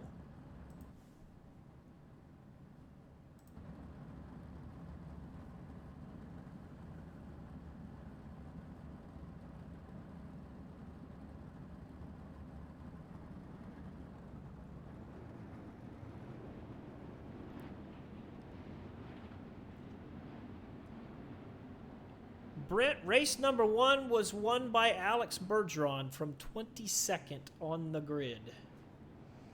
If you believe it. I know you believe it. We all believe it. It happens, I don't want to say every week, but it could. Line up here for heat race number 2 on the pole. Alex Bergeron racing number 22. It is Jason Nygaard, and to his outside in the 98, it's James Tiernan. John Lepresto in the 71 with Swindell Speed Labs number 52 of James Edens to his outside. Brett Wheeler and Jeffrey Stewart make up row number 3, driving for Black Diamond and Elbows Up Sim Sport respectively. Chris Roberts and Tyler Henselman make up row number 4, and rounding out our field is Dawson Hess, who doesn't like me apparently, but I love you, Dawson. Peyton, you did fantastic, my friend. You're going to start a DOB feature from the pole. Winning heat race number 1 has earned Peyton Grease a pole position in DOB competition at Williams Grove. No pressure, my friend. Only one way to go unless you win it. Nygaard going to give him green here in heat race number 2. Here we go.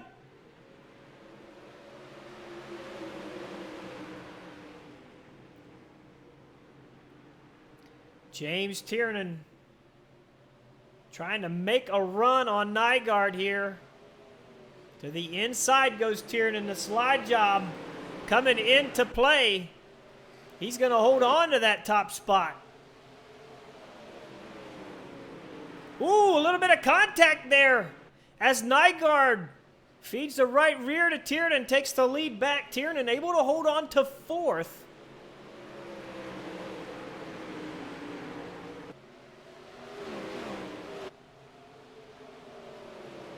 Things getting more complicated up front as Lepresto and Edens battle it out for 2nd place.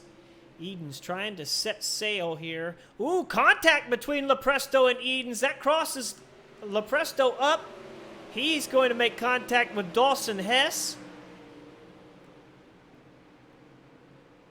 He's able to get it straightened out. We are still green here. That moves James Tiernan back into 3rd and Brett Wheeler into 4th in the final transfer position. Jeffrey Stewart right now is in 5th, the odd man out. Looking to see if he can make a charge here. Jason Nygaard now sees the 52 of Edens coming into picture more and more clearly. Edens now has no one to battle with. Clear track to choose from. Looks like there was another issue in the back there. Jeffrey Stewart had a problem which allowed Dawson Hess into 5th.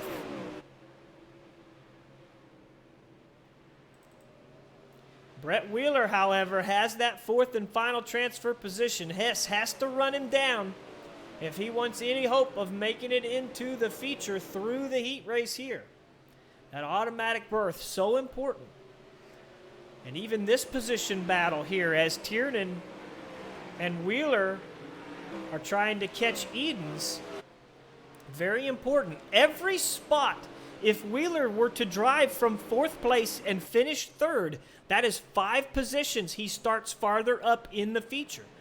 5 cars that he does not have to pass when it comes time for our 30-lap main event. So every spot counts times 5. 2 laps to go here. Nygaard still leading this race. He has moved down the racetrack, trying to find that bottom, as it seems like the top is not the quick line at the moment. You can see Edens counter-steering that car down the straightaway. Now he hooks the bottom, trying to make a charge on Jason Nygaard, but Nygaard has a big lead at the moment. Nygaard in the 22 coming off of turn 4. He's going to start outside pole for tonight's feature and win heat race number 2. Edens 2nd. Brett Wheeler able to come home in 3rd and James Tiernan to 4th. So Wheeler taking my advice, passing Tiernan there on the last lap and earning 5 spots in tonight's feature. That pushes him up in the running order which will be a tremendous help as he gets ready to go in the A main.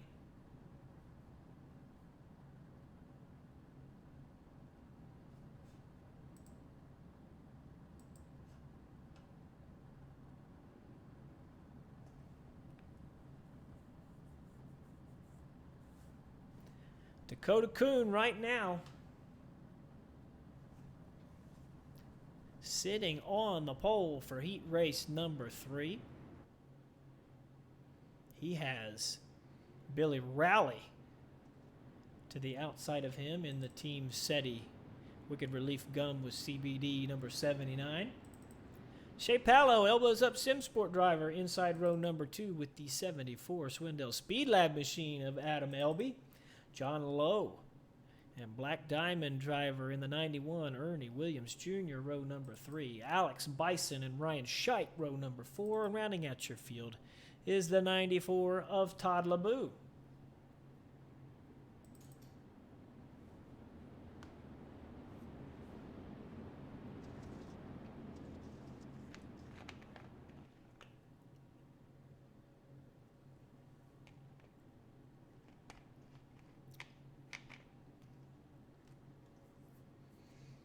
Wheeler saying sorry in the chat. He's James Tiernan came home in second in race number 1 here tonight. Wheeler able to take that spot off of him, finishing 3rd in heat race number 2. Heat race number 3 has 10 laps. The distance, top 4 will advance. There is a 4-car invert in play. Adam Elby, outside row number 2, is the fastest qualifier in this race. We'll see if he can make some passes to earn some positions in tonight's feature. Dawson Hess going to bring him down real slow. Got a really good jump over Rowley. And Rowley going to have to give way to the 21 of Shea Palo. We'll see if he can charge back on the outside. He does. Palo gives him some space. Adam Elby trying to follow Billy Rowley as well. Whoa, contact there between Elby and Lowe as the caution flag waves. The caution came out because of the 91 of Ernie Williams Jr. having an issue through 3 and 4 there. Let's back this up and see what happens. Yep, let's change the camera once more. Down the backstretch, Mr. Williams going to make contact with that pit opening. Let me tell you, and that is terminal damage for Williams. Looks like Alex Bison also off the track as well. We were talking about last week infield tires doing no jobs, and 100% the backstretch opening at Williams Grove does even fewer jobs. And what I mean by that is, that's a wrestling term. So if you're going to do a job for somebody, you're going to lay down on your back and let them beat you. And that pit opening will never give you the advantage over it. If you happen to come together and make contact, the pit opening wins every time. That's what I mean.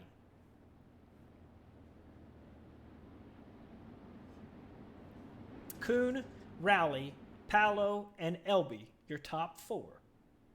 5th place belongs to John Lowe. 6th place to Ryan Scheit. Scheit had a little bit of contact with Ernie Williams once he came off of the wall. Looks like there's no damage to the nose of that machine, so I guess he was ghosted out, which is a good thing for Mr. Scheit.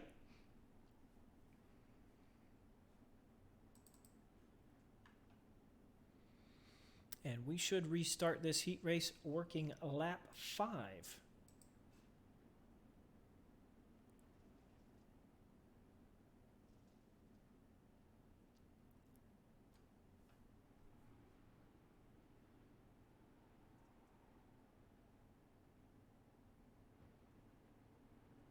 Kuhn once more bringing him down slow, gives him green. Rowley has a better start this time, which isn't saying much because the last one was absolutely horrible. Shea Palo going to follow him on the outside. Adam Elby is the guy looking for a lower line maneuver. Now Paolo to the bottom side of the racetrack. Elby able to get a wheel under him there for a mere moment. This time Elby's going to look to throw a slider here. Holds that middle. He's able to get around Shea Paolo. Paolo once more goes to the bottom. He's going to relinquish that spot to Elby. And Rowley is starting to reel in Dakota Kuhn out front. Kuhn on the high side through 1 and 2, just like Rowley. Paolo still holding on to the 4th and final transfer spot. Looks like the outside of 3 and 4 working really well for those guys.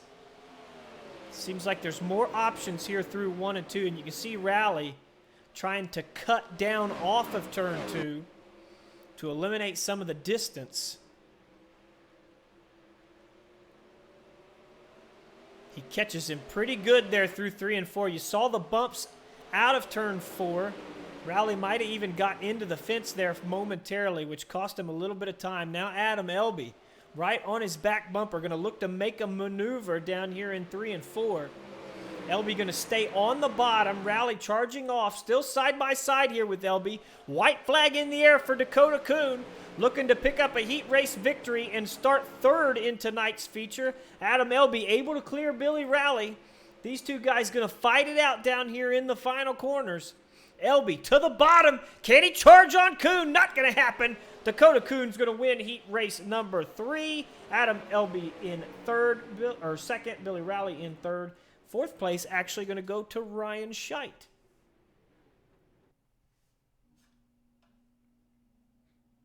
We missed that battle for the transfer position as Ryan Scheit took it off of the 21 of Shea Paolo.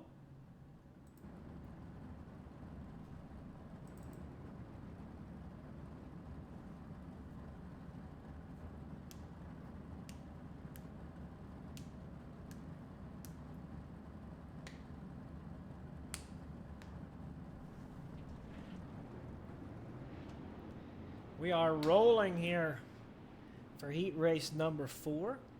Devin Butts in the 770 going to start on the pole, and to his outside, Tropical Storm Mason Hannigan in the team setting number 22.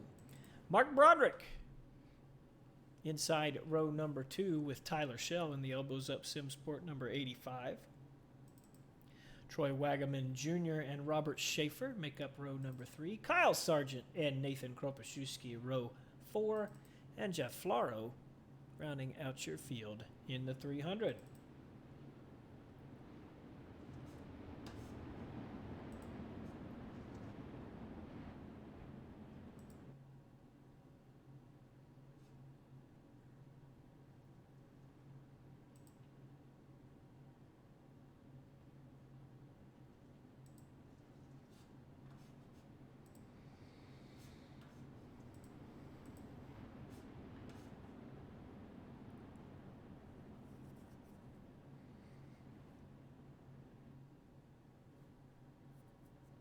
Ten laps the distance in the second to last heat race of the evening.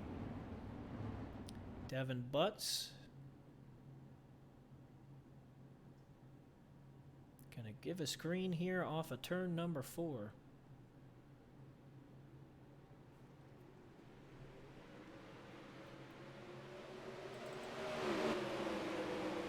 Tyler Schell to the inside of the racetrack. He has gotten around Broderick and cleared Mason Hannigan. He's trying to work on Devin Butts here.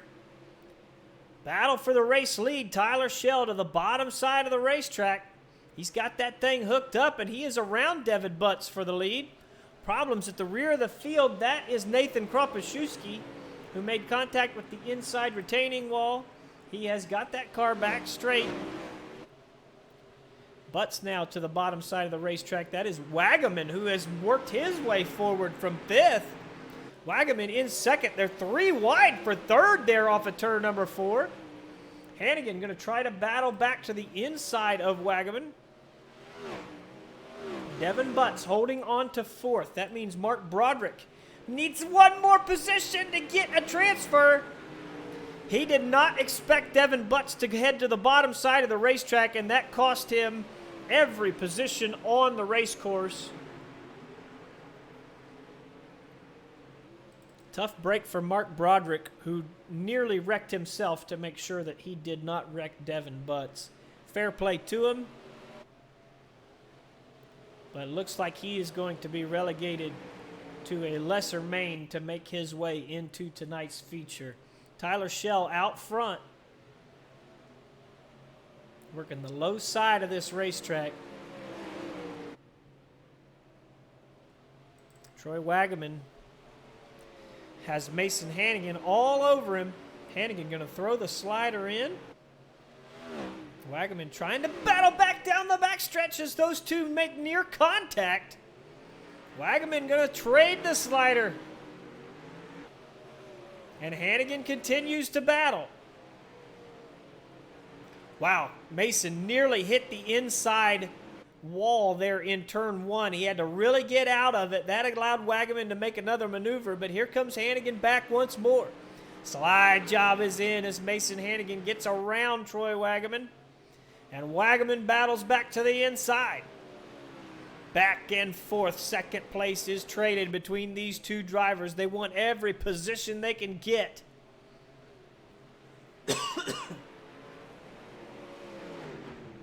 Ooh, this time the slide job come in a little closer.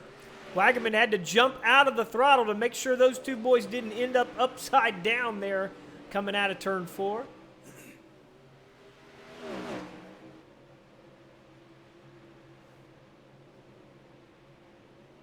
Now Wagaman tries to cut turn 4 off to get a run on Mason. 2 laps left in this race. Actually, white flag is out. Tyler Schell trying to win this bad boy. Wagaman is out of fuel. This is going to change things. Devin Butts goes around. Is that Broderick, who has fought his way back and will come off of turn 4 in 4th? Mark Broderick gets the final transfer on the final lap. Tyler Schell wins, Hannigan second, Butts in third, and Mark Broderick, who we had basically written off, battles back to the transfer spot.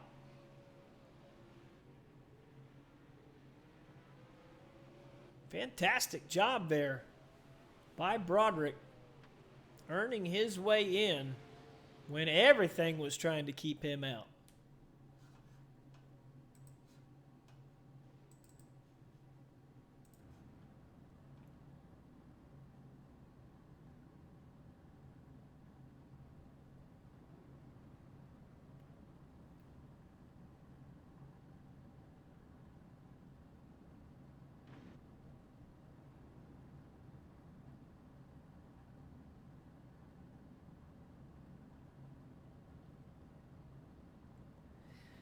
Final heat race of the evening about to roll off.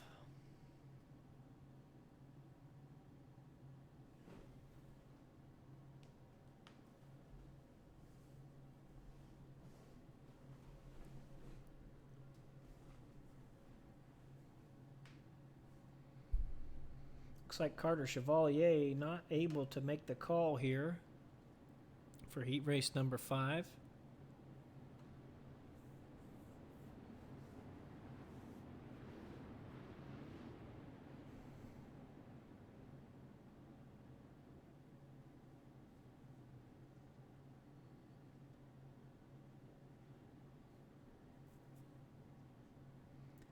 Joshua Steinke in the Black Diamond number 80 will start from the pole with Team SETI's Kevin Click to his outside in the Wicked Relief Gum with CBD number 25. Anthony Lepresto and Kendall Tucker in the Swindell Speed Lab machine make up row number 2. Then it is Nicholas McGathy who started race number 1 from the pole before having an issue. We will start inside row number 3 with the 50 of Bo Brunig, and rounding out your field, the 238 of Anthony Marvulio.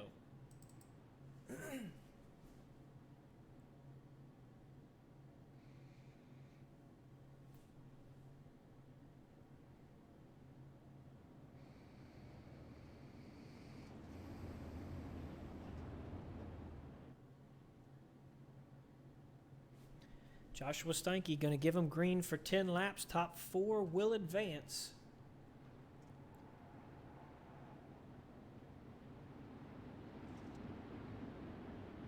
Here we go.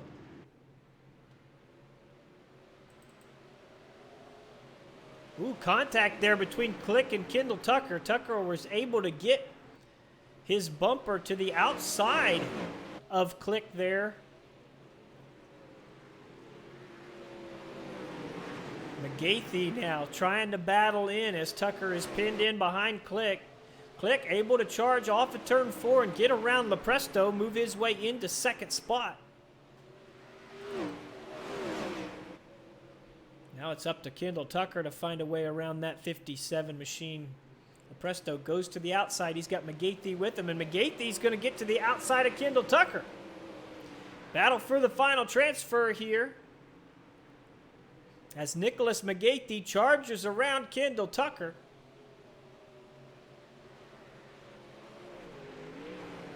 Now McGathey nearly making contact with Lepresto. These guys are tightening up here. Battling for third and fourth. Tucker with the slide job on McGathey, who has to try and charge back to the inside. Ooh, McGathey puts the slider on Lepresto, who had to adjust. He makes contact with the outside retaining wall coming out of 4. Able to keep that car straight. Now Tucker into the left front of Lepresto, who has McGathey charging. We'll see if Lepresto can pull the over-under here and get back into 4th spot. Tucker fed him a right rear, and now Tucker and Kevin Click doing battle. Lepresto throws the slider in, contact with McGathey, and there they go. That is going to bring out the caution. Let's back this up and see what happens. Here they are coming out of turn 4. Lepresto has a run on McGathey. They make contact going into the corner. I don't think Lepresto really appreciated that. That's not a hard slider.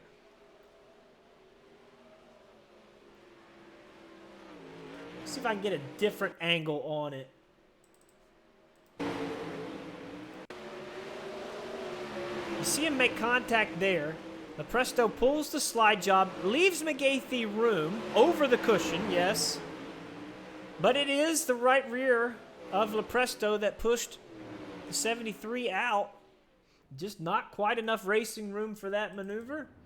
And both of those guys out of heat race number 5. That is going to leave Joshua Steinke in the lead, Kendall Tucker in second, Kevin Click third, and Bo Brunig is the man who will inherit the 4th and final transfer after the contact between McGathey and Lepresto. Anthony Marvulio right there in 5th. Brunig had a rough race 1, making contact with multiple cars that took him out of the heat race and the lesser main. I can't remember which one it was. But right now he has the 4th and final transfer spot as we prepare for a green-white checker. Marvulio made the feature before having a connection issue, I believe it was, that knocked him out of the feature.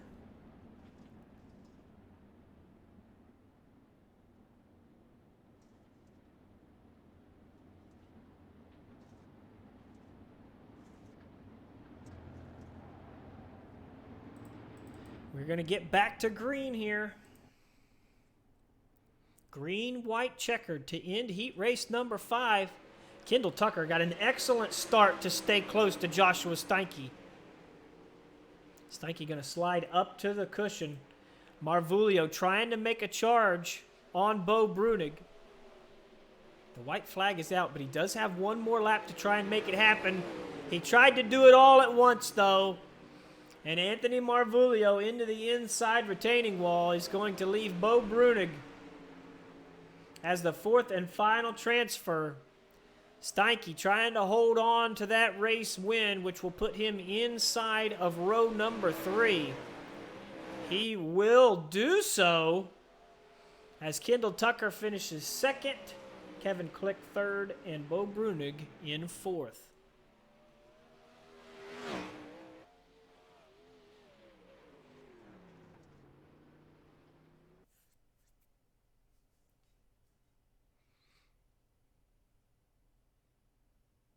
So we will fly into our C main here tonight.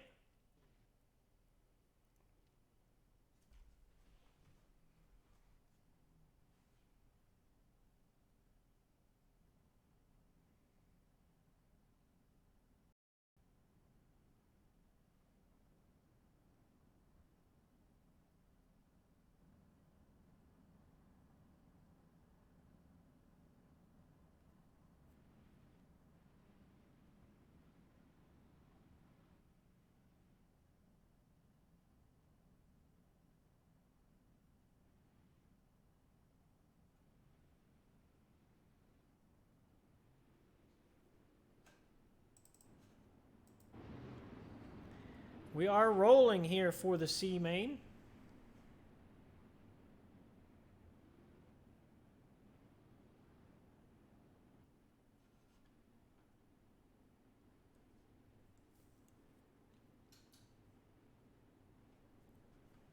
On the pole in the 371, it is Curtis Merriman. And to his outside in the 93, Chris Roberts. Todd LeBoux and Jeff Flaro make up row number 2 with Anthony Lepresto and Seth Miles, row 3. Tyler Hinselman and Ernie Williams Jr., row 4. Nathan Kropaszewski and John Lepresto, row 5. And Zane Scott and Troy Wagaman will round out our field.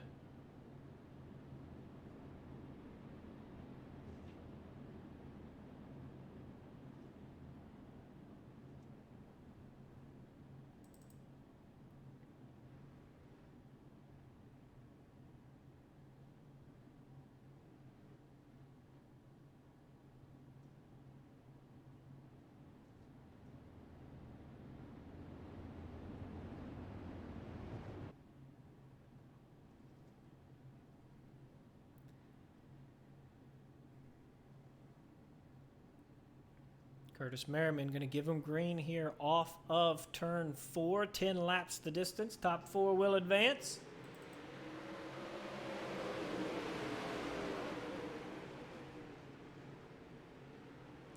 Chris Roberts trying to charge off of turn 2. We can see Kropaszewski having some problems at the rear of the field. Everybody continuing on as Roberts charges for the race lead. Jeff Flaro into the fence on the front straightaway. He continues to hold on to the 6th spot. Good night, Brent. You got the idea, my friend. I'd get some rest myself if I could. Merriman settles in now. Kropaszewski once more out of shape at the rear of the field. I do not believe he likes this track very much. Anthony Lepresto is the man in 3rd spot. Todd LeBoux holding on to the 4th and final transfer.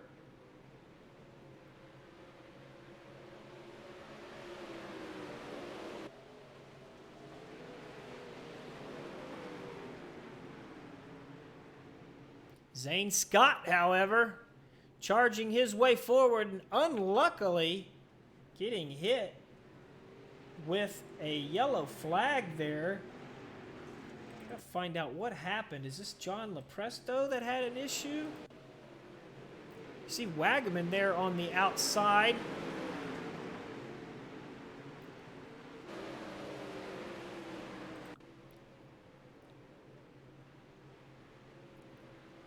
A little bit of contact there with Flaro. Man, it didn't take much. Sent him to the inside retaining wall.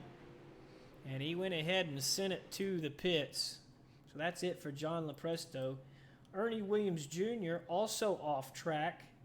Seth Miles is off the track as well. Carter Chevalier and Alex Bison did not make the start of this race.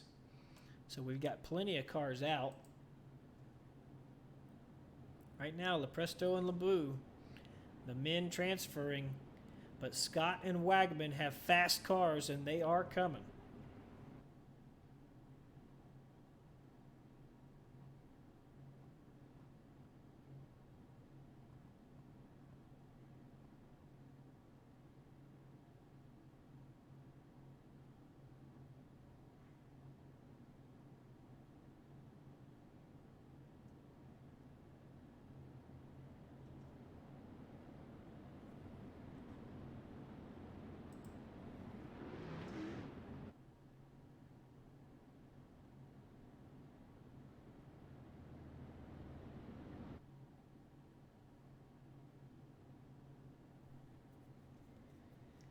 So we will go green next time by working lap 8.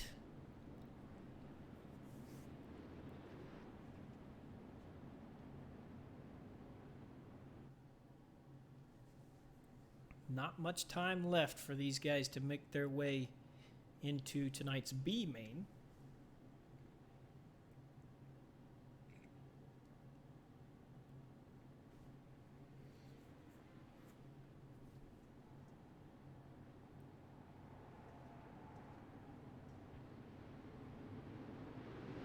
Here we go. Boy, Zane Scott not wasting any time. He got a jump around the outside, and he is trying to charge his way around Todd Lebu, and he will do it off of turn number 2. And Troy Wagaman is trying to follow him. Wagaman, who started this race dead last. Oh, problem! Scott and Lebu make contact. They get all crossed up. That gives way for Wagaman to take the 4th and final transfer, and we got a race for the lead as well. Chris Roberts has powered his way around the outside of Curtis Merriman. Lepresto is trying to follow him. Wagaman charging hard on the outside. He's the only guy working the cushion right now, at least through 3 and 4. So Chris Roberts, your race leader. Anthony Lepresto in second. Merriman and Wagaman, your top 4. They come off of turn 4, and that is how they will finish. Chris Roberts earning victory in tonight's C main. And actually, they are showing Troy Wagaman as getting Curtis Merriman there at the finish. So Wagaman finished 3rd. And we will prepare here for tonight's B main.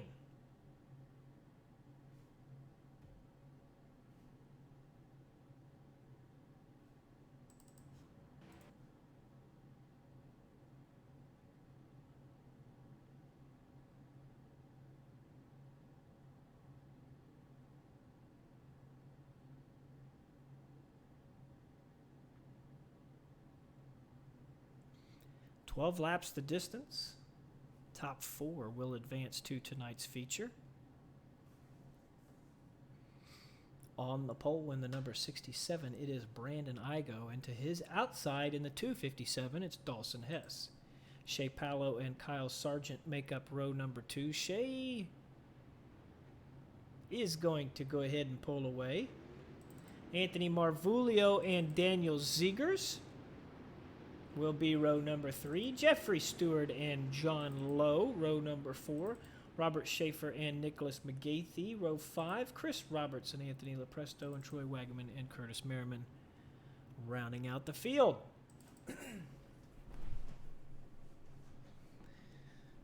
Final 4 drivers will be determined.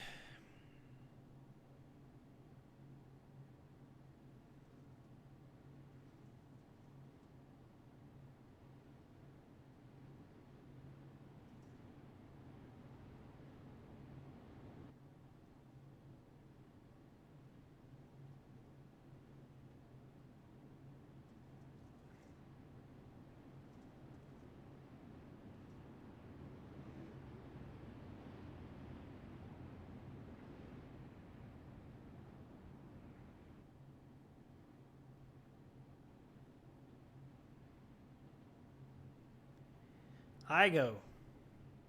Gonna give him green here. off of turn 4, 12 laps. We will determine who will move on to tonight's A main. Good start for Igo. Shea Palo's trying to follow him through. Dawson Hess going to protect on the inside. Hess was able to charge down the front straightaway and get into turn 1 pretty well. Palo not giving up. Marvulio in the fence.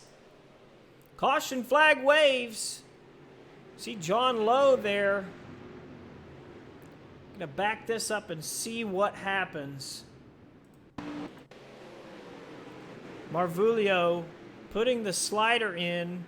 He gets squeezed between the 72 and the 007, which starts a chain reaction throughout the field.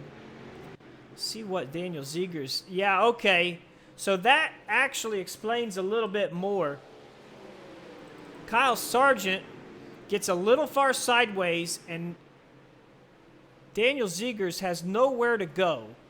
So he makes contact with the back of the 007, which turns him into Marvulio. And just one hell of a mess on the backstretch there was John Lowe. Goodness gracious. Looked like he got the worst of it.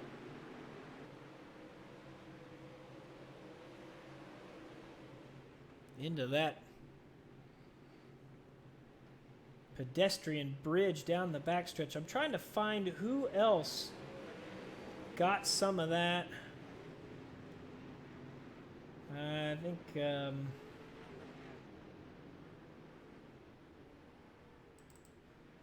this is the guy right here. Ziegers comes across the track, makes contact with the 30, and he is out of the ballpark, gone. Instant death for Robert Schaefer. And we are now back to live as the lights go out on the pace truck. We will go green next time by Igo, Palo, Hess, and Stewart, your top 4. Kyle Sargent, odd man out at the moment. And Nicholas McGathey is in 6th, the guy that is not showing up on our graphic.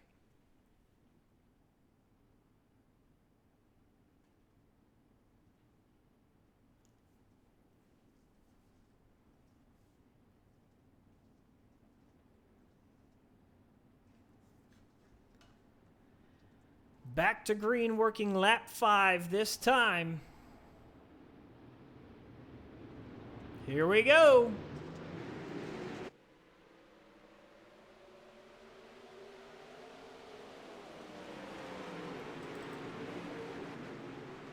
Shea Palo on the high side, holding off Dawson Hess at the moment. Oh, Igo hit the fence going into turn 3. That's going to give the lead to Palo. He tries to battle back. You saw Shea get crossed up off of 4. Behind him, Jeffrey Stewart and Nicholas McGathey make contact. That puts McGathey into the fence. I think McGathey was trying to stay off of the 72, so he wrecked himself instead of Stewart.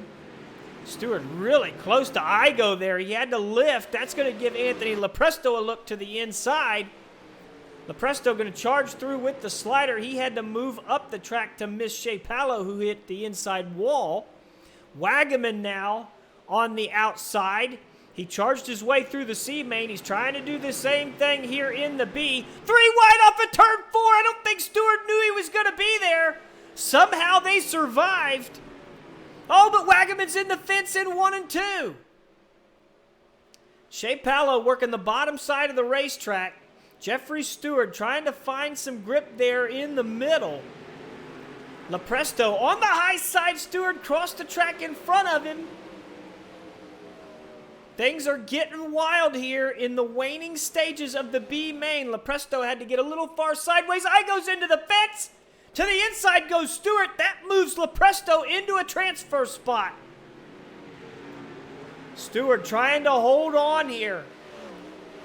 And the caution flag will wave.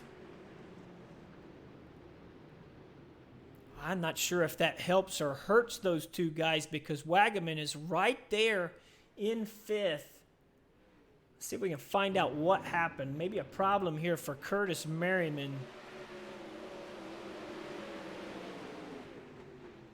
Nope.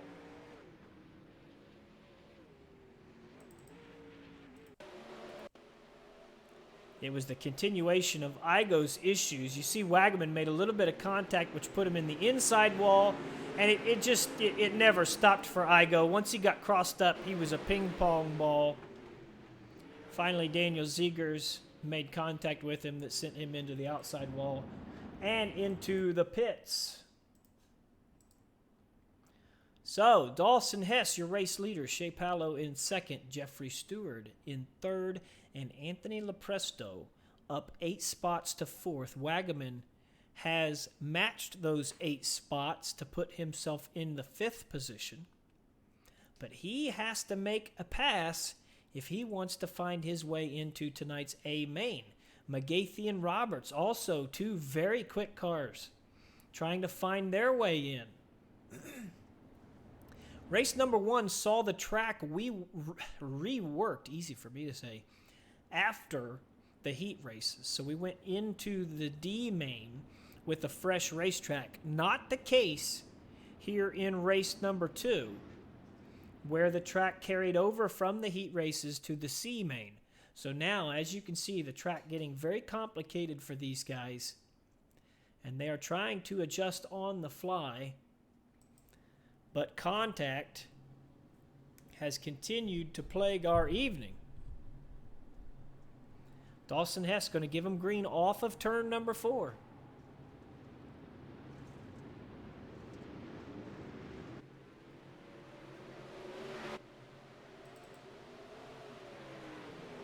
Hess got a good start.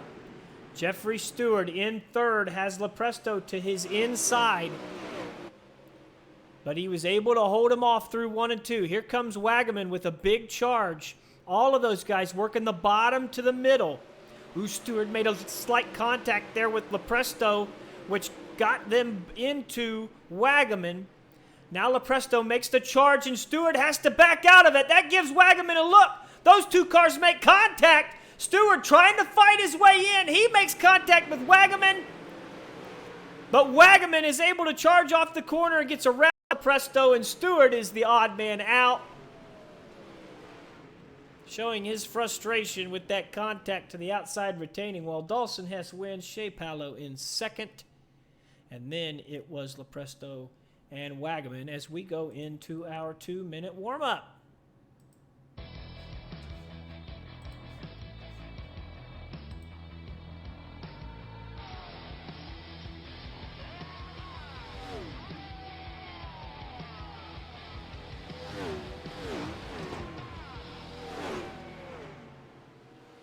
Ladies and gentlemen, Wicked Energy Gum is a boost of energy, alertness, and focus in a chew.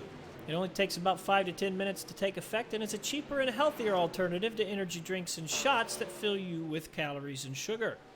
Wicked Energy Gum is made in the USA, and the best part of it all is that for every pack you buy, they make a donation to the Cognitive Warriors Foundation, who focuses on improving access to quality health care for active and former U.S. military men and women who suffer from depression and PTSD.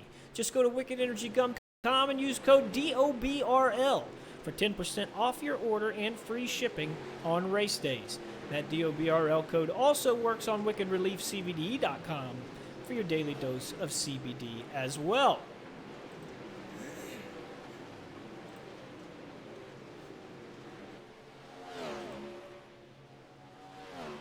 Our warm-up session coming to a close. 35 seconds left. Tyler Schell is the top man at the moment.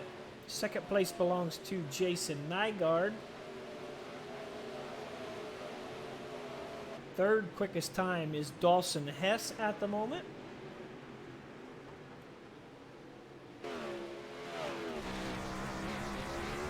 See what Tyler Schell sees. Fastest guy in warm-up, working that outside of 3 and 4.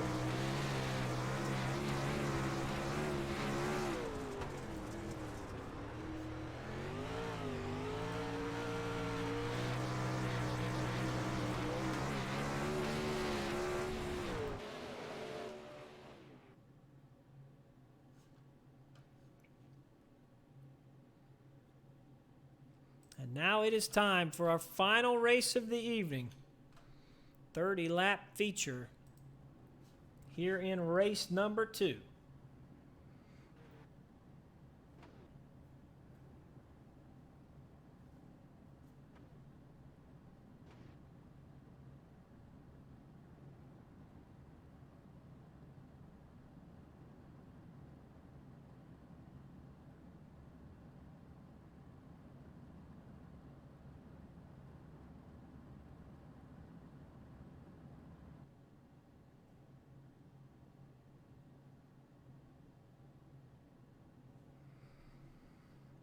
Everybody loading in here for tonight's feature.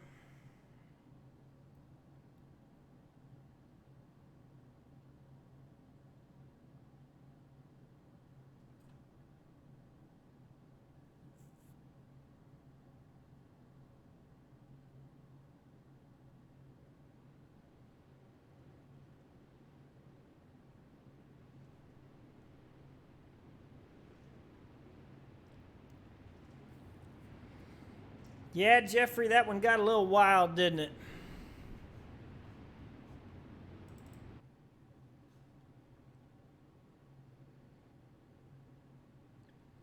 So, we are rolling for tonight's race number 2, 30-lap feature at the virtual Williams Grove Speedway. It is the Shark, Peyton Grease, on the pole in the 92, and to his outside, Alex Bergeron's Racing's Jason Nygaard. Dakota Kuhn and Tyler Shell, row number 2.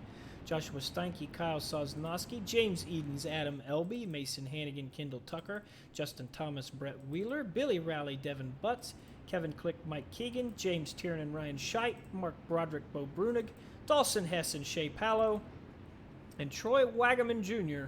and Anthony Lepresto rounding out our field. So we're getting ready to go for 30 laps. We only saw 2 cautions in race number 1's feature. This track is in much worse condition than what we saw in race 1. So I'm sure I just jinxed the whole damn thing. Let's strap in, ladies and gentlemen. 30 laps. Williams Grove. Peyton Grease going to give it to him right here. Good start for Peyton. Nygaard has Tyler Shell looking to make an early maneuver. Kyle Sosnowski up the center, unable to get around Shell. Dakota Kuhn on the inside, working the bottom at the moment.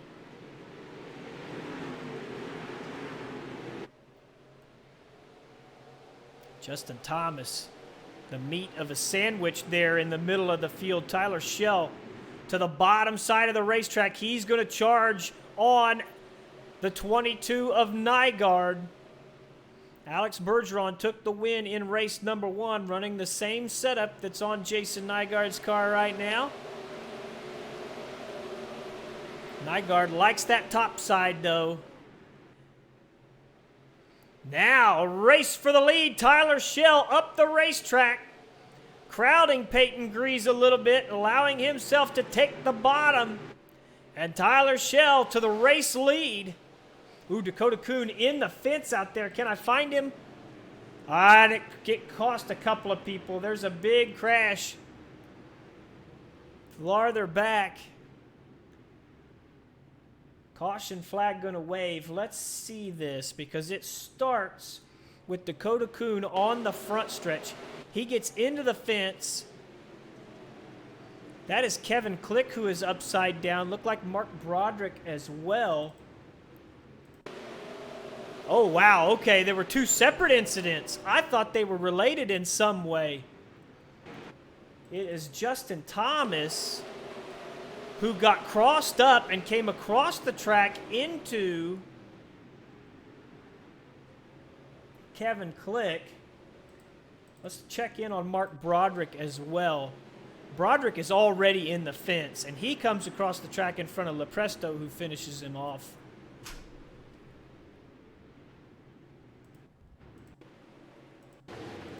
Let's ride along with Broderick, see what he sees. Yeah, he's in the fence of his own accord. So, 3 separate incidents on 1 straightaway end up presenting us with our first caution of race number 2. We'll take a look here at the top 10. Tyler Shell, Peyton Grease, Jason Nygaard. It is James Edens, who never shows up on our graphic. It's like he's got his FBI agent who hides his information from us. He is the one in 4th. 9th place belongs to Dakota Kuhn in the 95 after his contact with the wall. White flag moves to lap 33. We will go back to green, working lap 8 here as we navigate turns 3 and 4.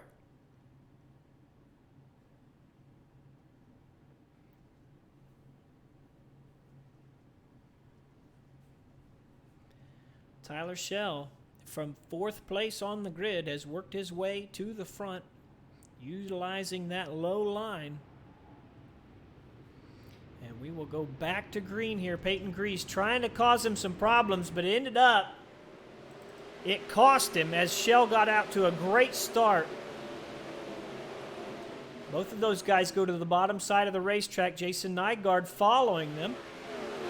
That leaves the top open for James Edens, but he's going to elect to go to the bottom here through 3 and 4.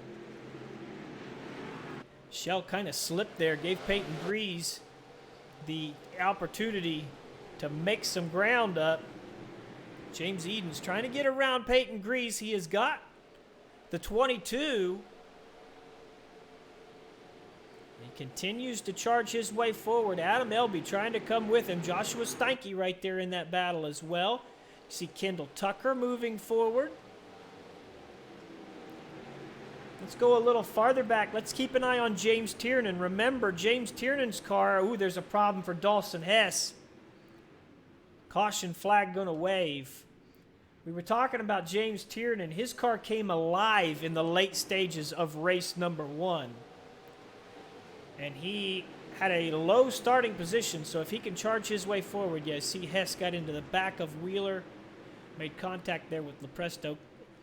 I guess it was the length of his slide there that brought the caution out. I almost thought it was a little crazy that the caution come out, but he was sideways for so long that the sim probably thought he was stopped. That moves our white flag lap to lap 36. Here's our top 10 once more. Edens in 3rd, Kuhn in 9th. James Tiernan is currently in 12th.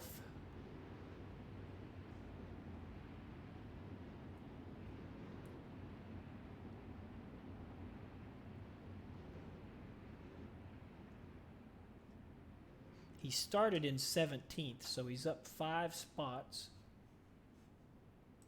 Was the 2nd place finisher in race number 1. Alex Bergeron was the race number 1 winner, but he is not competing here in race number 2.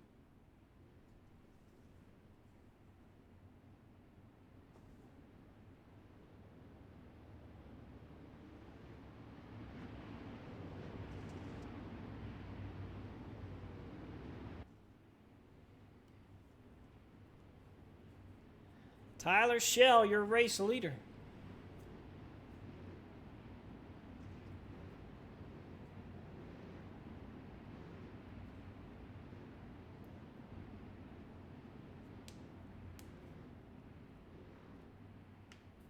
We will get back to green, this time by working lap 14. Lap 36 is our white flag lap. 11:34 Eastern Time. Cautions have lengthened our evening, but we're still seeing some good racing. Green is out.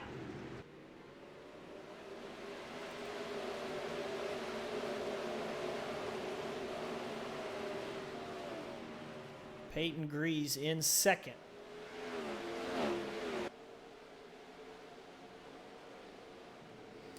Got a little crossed up there in turn 3. That allowed Edens to power around the outside.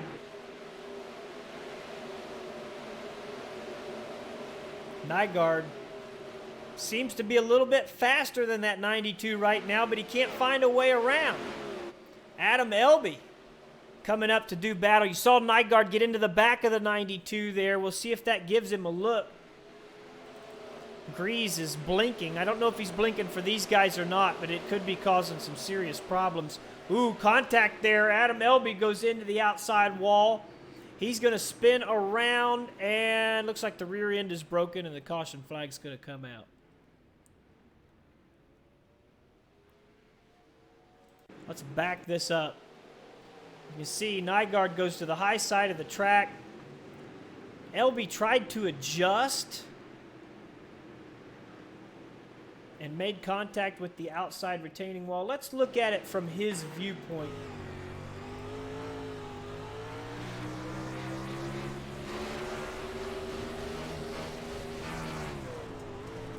Nah, maybe not even really an adjustment there. It just, the car did not rotate like he wanted into the corner, and that contact taking him out.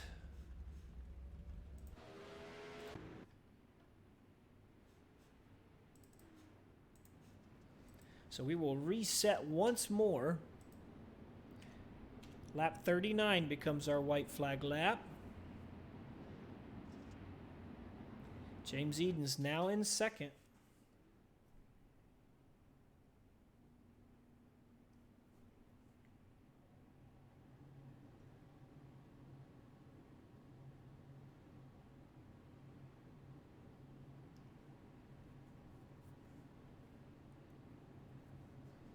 Dakota Kuhn still holding on to that 10th spot.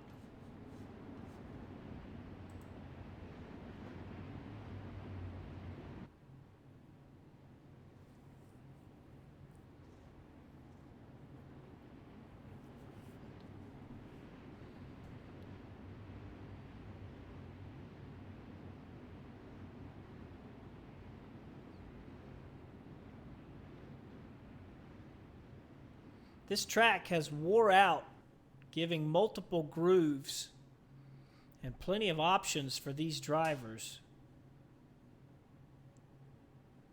But that track wear has created a dangerous state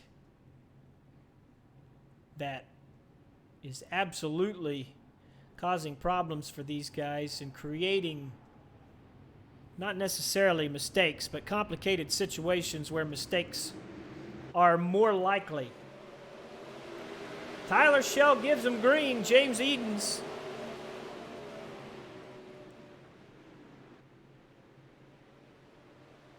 in second, holding on as Peyton Grease tries to charge on him. It is Kendall Tucker who is the man on the move at the moment. 4th place right now.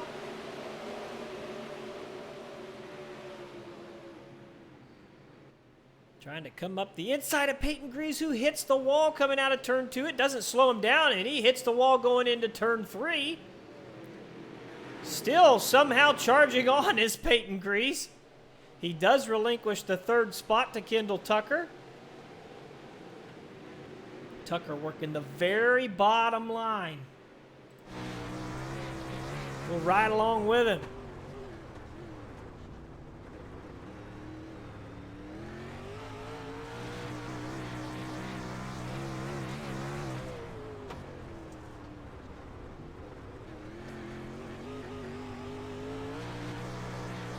Similar line to what we saw work for race 1 winner Alex Bergeron.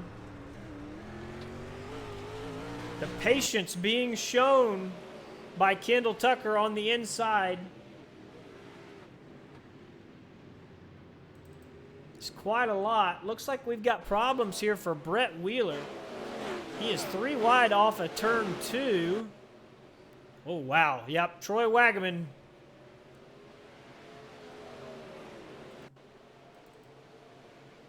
Going to make contact with the outside retaining wall. Collects Brett Wheeler, who had nowhere to go.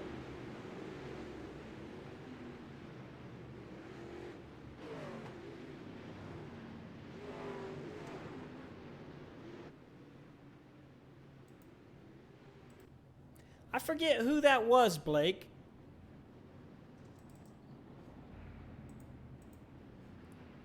Hell, that's been like 2 hours ago now.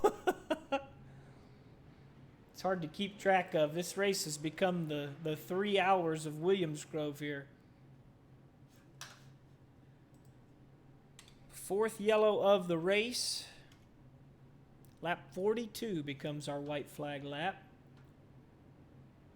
James Eden still in second. Shea Pallow up 12 spots. James Tiernan up 9. We talked about Tiernan's car really coming alive at the late stages of race number 1. Shell, who's leading this race, of course, teammates with Tiernan. I know those boys prefer a little bit of a different setup, but those cars do work together to figure out what works best for each driver.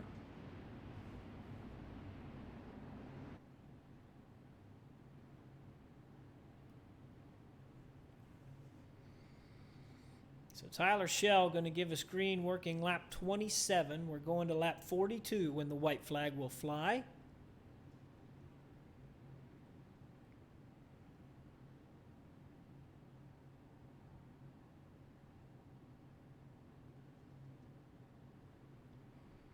Going green.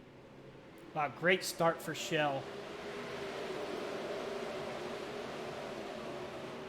Edens, Tucker, and Steinke to the bottom side of the racetrack.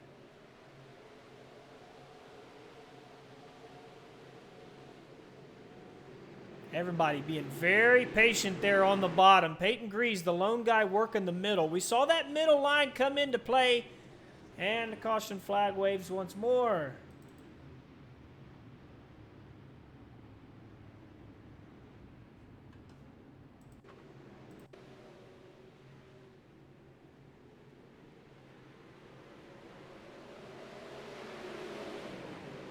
Surprised that brought out a caution. You see Scheidt hit the fence going into turn 3. That collects Sosnowski. Dawson Hess knocks him straight, but the caution will wave. So Sosnowski, 18th spot right now. That front wing mangled, but still on track. Rough start for Sosnowski, who started this race in 6th.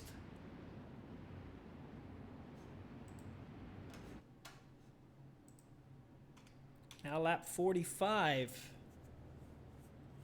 is our white flag lap.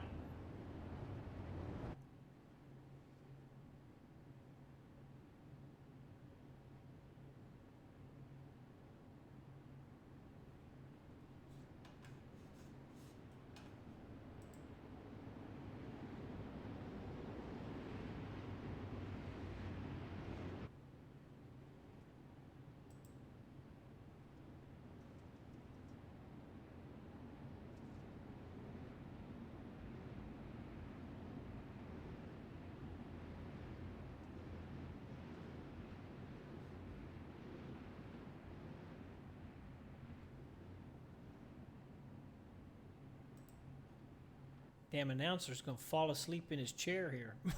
This is gone for a while.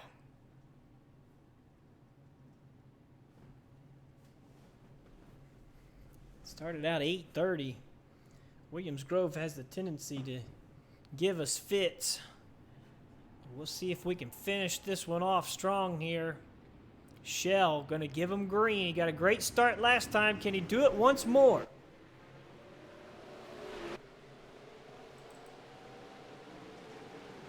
Edens has his teammate Kendall Tucker right there with him. Edens tries that middle line. That opens the door for Tucker.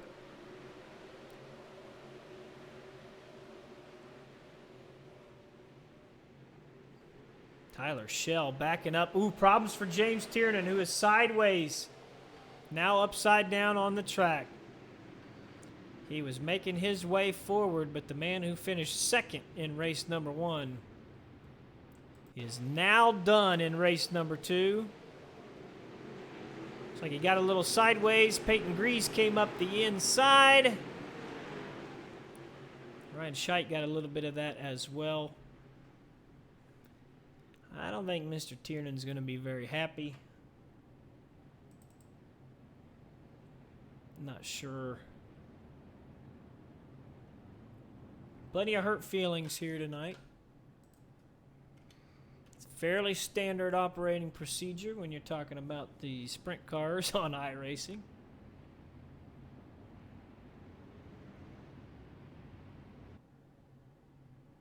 We are past halfway.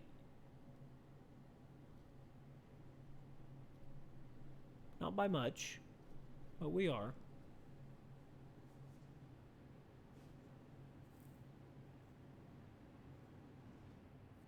Showing 11 minutes and 50 seconds left in this race, so we're not in a timed situation just yet.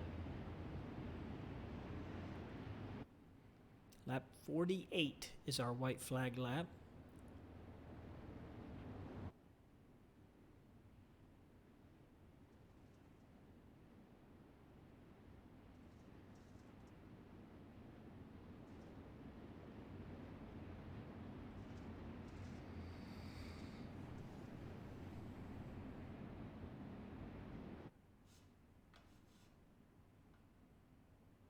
Tyler Schell has been out front for a long time, but he is now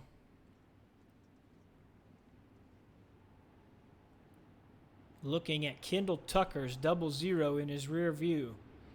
And Tucker has been charging his way forward. Shout out to Shea Paolo as well, who is up to 7th. That car has come from 22nd on the grid. Looked like Tyler Schell missed the bottom there. He tried to make the most of it by heading to the top.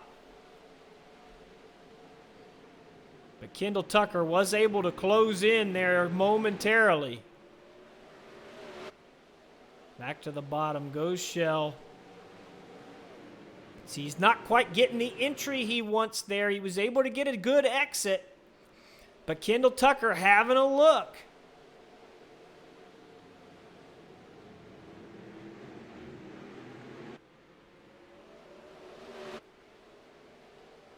With a race for the lead heating up here in the waning stages. That time, Schell caught the bottom like he wanted.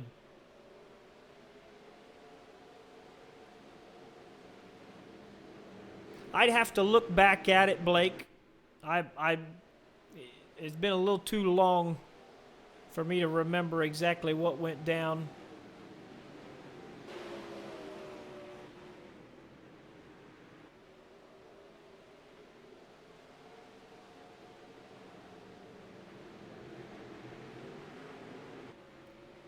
Look at how close these two cars are here. Kendall Tucker right on the back bumper of the 85. He wants it badly, but he's not convinced he can make a move to the outside, so he's trying to stick that bottom.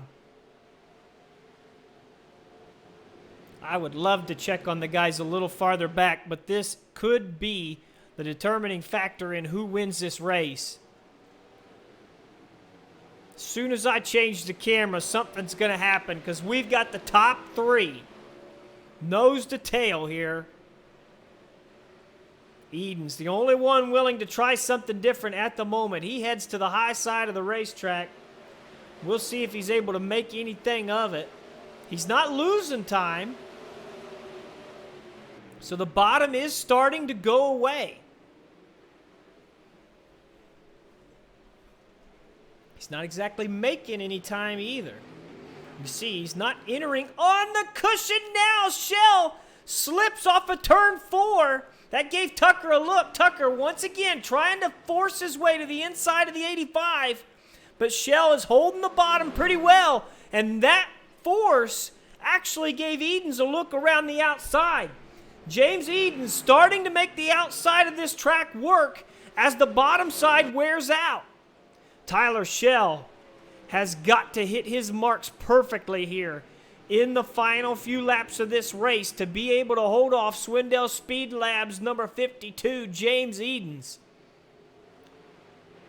Edens, a DOB champion from last season in 360 competition, winning the championship over his teammate Adam Elby in fantastic fashion. Left it late.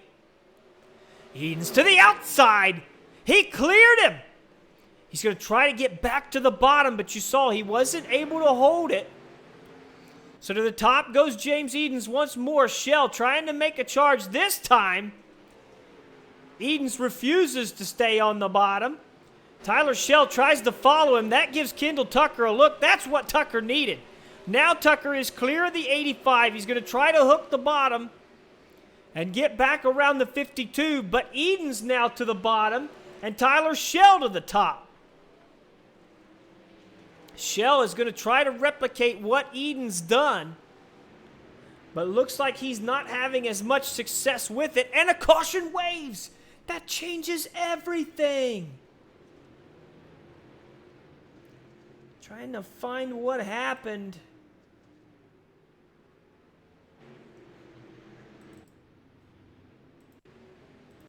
Problems for Dakota Coon. Gets a little crossed up through 3 and 4. Makes contact with the inside retaining wall. Cannot get that thing straightened out before the caution flag waves. I think that thing is broke too.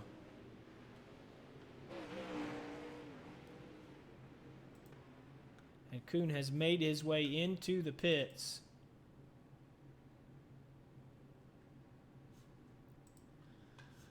So if we are not in a green-white checkered situation,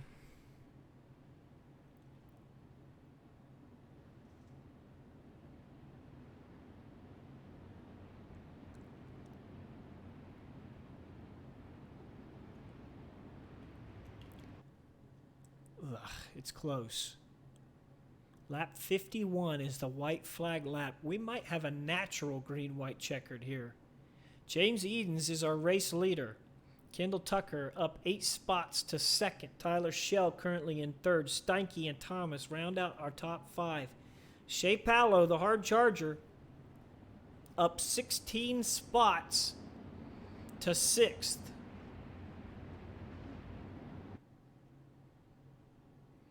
This is going to get wild here. Kendall Tucker is known for his aggression. He goes for it. Eden's a great friend of his. Those boys work together on setups.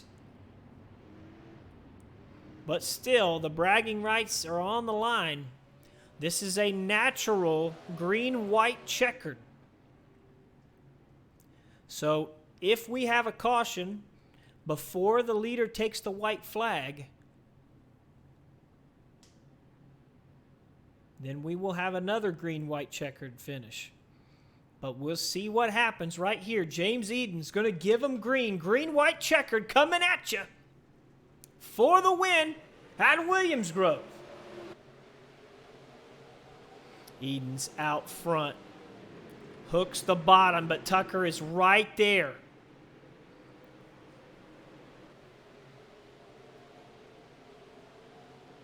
Neither of these guys willing to leave the bottom. White flag is out. This race is going to end. Tyler Schell trying to charge on Tucker. Tucker watching his teammate, making up the difference. Caution flag is out, but it's not going to count. We are going to finish right here. Edens couldn't hook the bottom. Tucker, it's a little bit of contact, but Edens is going to win the drag race down the front. And James Edens will take victory in the DOB Tim Sims Dirt Track Simulators 360 Sprint Car Series, race number 2 at Williams Grove.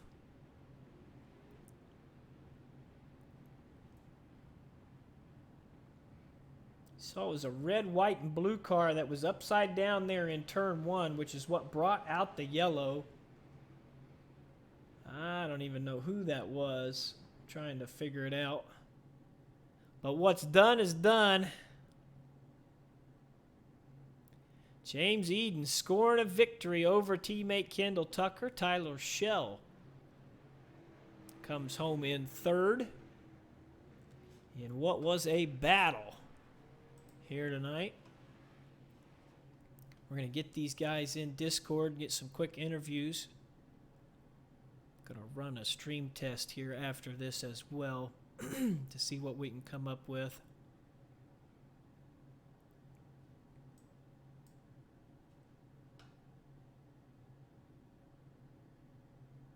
See if we get Mr. Edens in here. He might skip out on the whole deal and go to bed. You never know with him. There he is. We've got our race winner in Discord now. We're going to have a little conversation with Mr. James Edens, who takes victory in race number 2 here tonight at Williams Grove.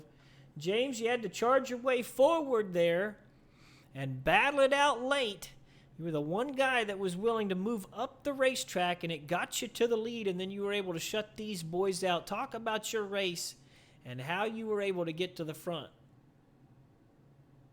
Yeah, it was a good race. Track was really tricky, but I feel it was pretty racy. It did seem to get a little bottom, dominant there towards the second half. But yeah, just we had to be patient and kind of make our way through. I have been having some bad luck here the last a week. I don't think we finished a race yet, so yeah, just I took my time a little more and just waited out and kind of let them guys get racing. And I was kind of working on that line as a little bit here and there, trying to see what it had, and just went up there at the right time, and they made a few mistakes down there and got around them.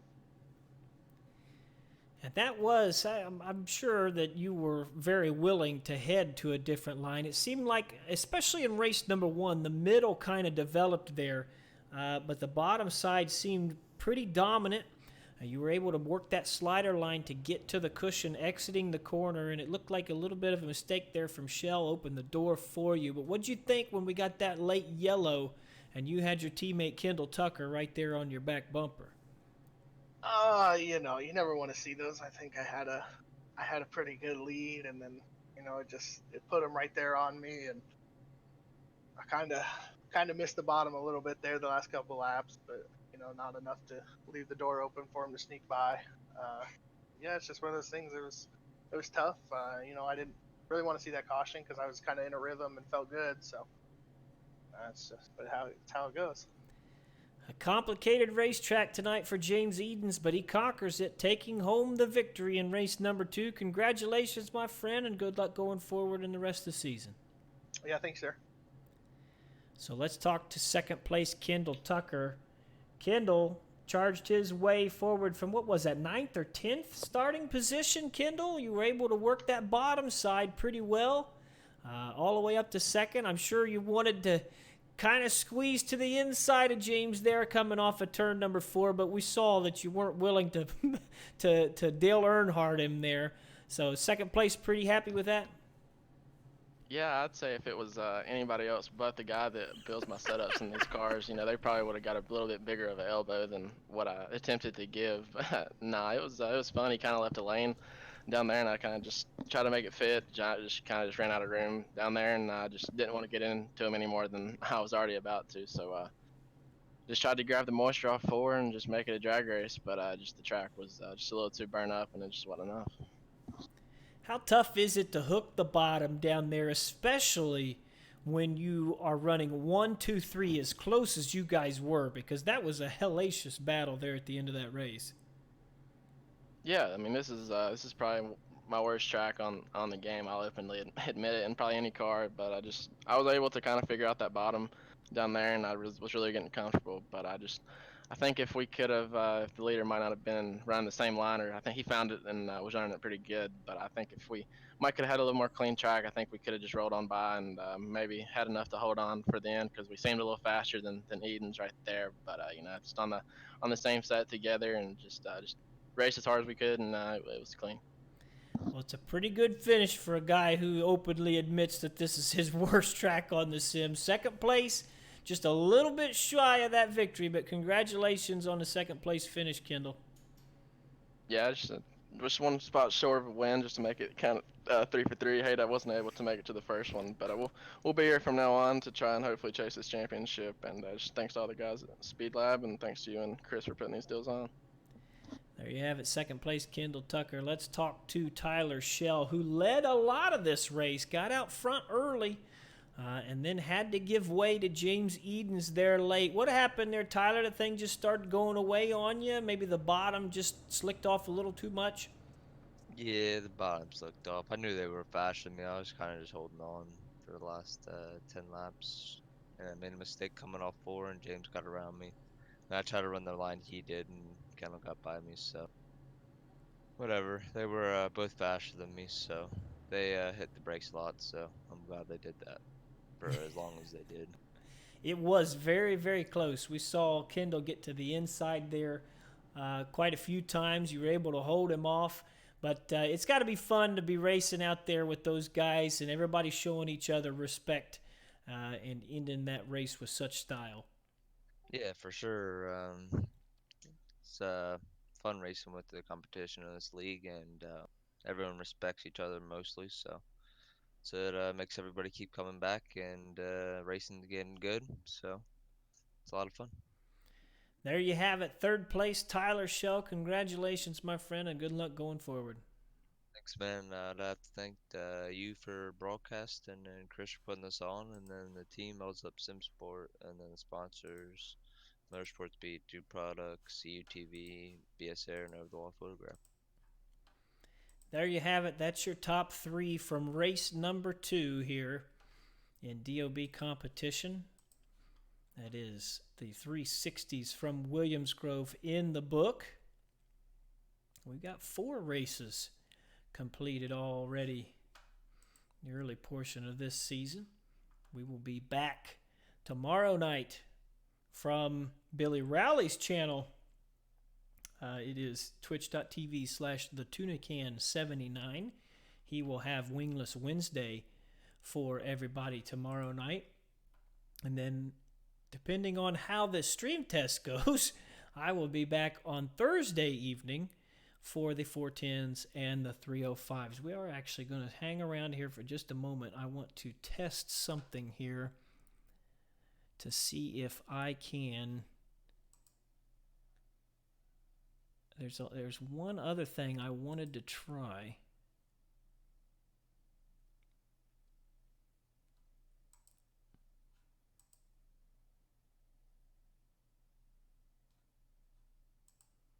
Which was run in the window with no border.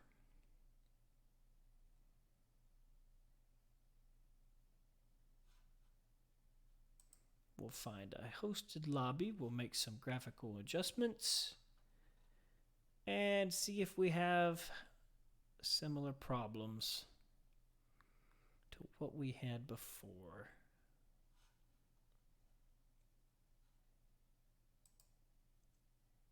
Appreciate everybody hanging out with us tonight. It's a late night at Williams Grove. A lot of cautions, but we still saw some fantastic racing.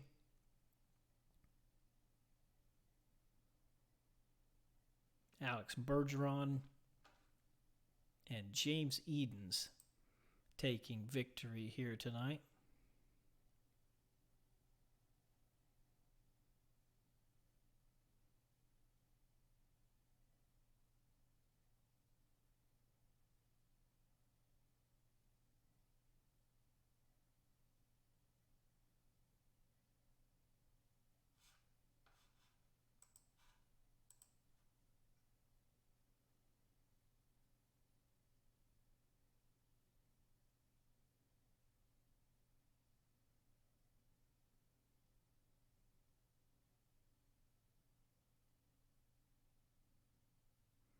See if this improves things for us.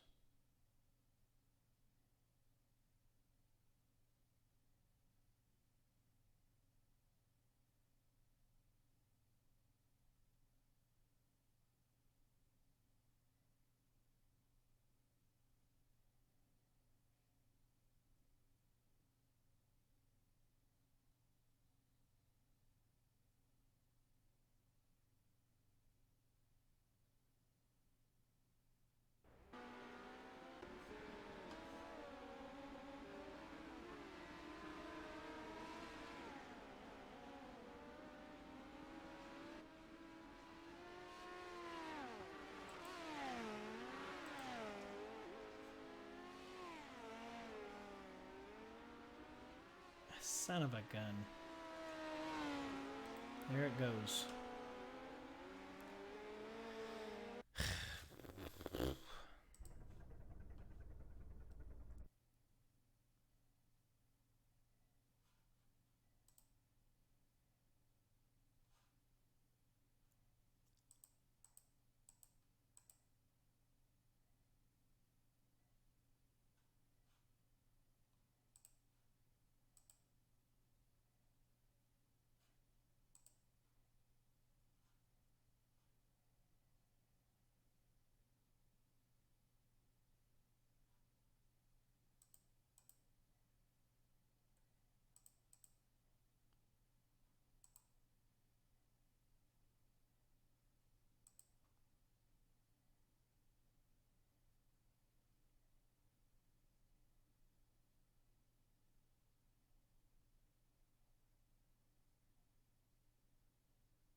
Okay, now we've stabilized.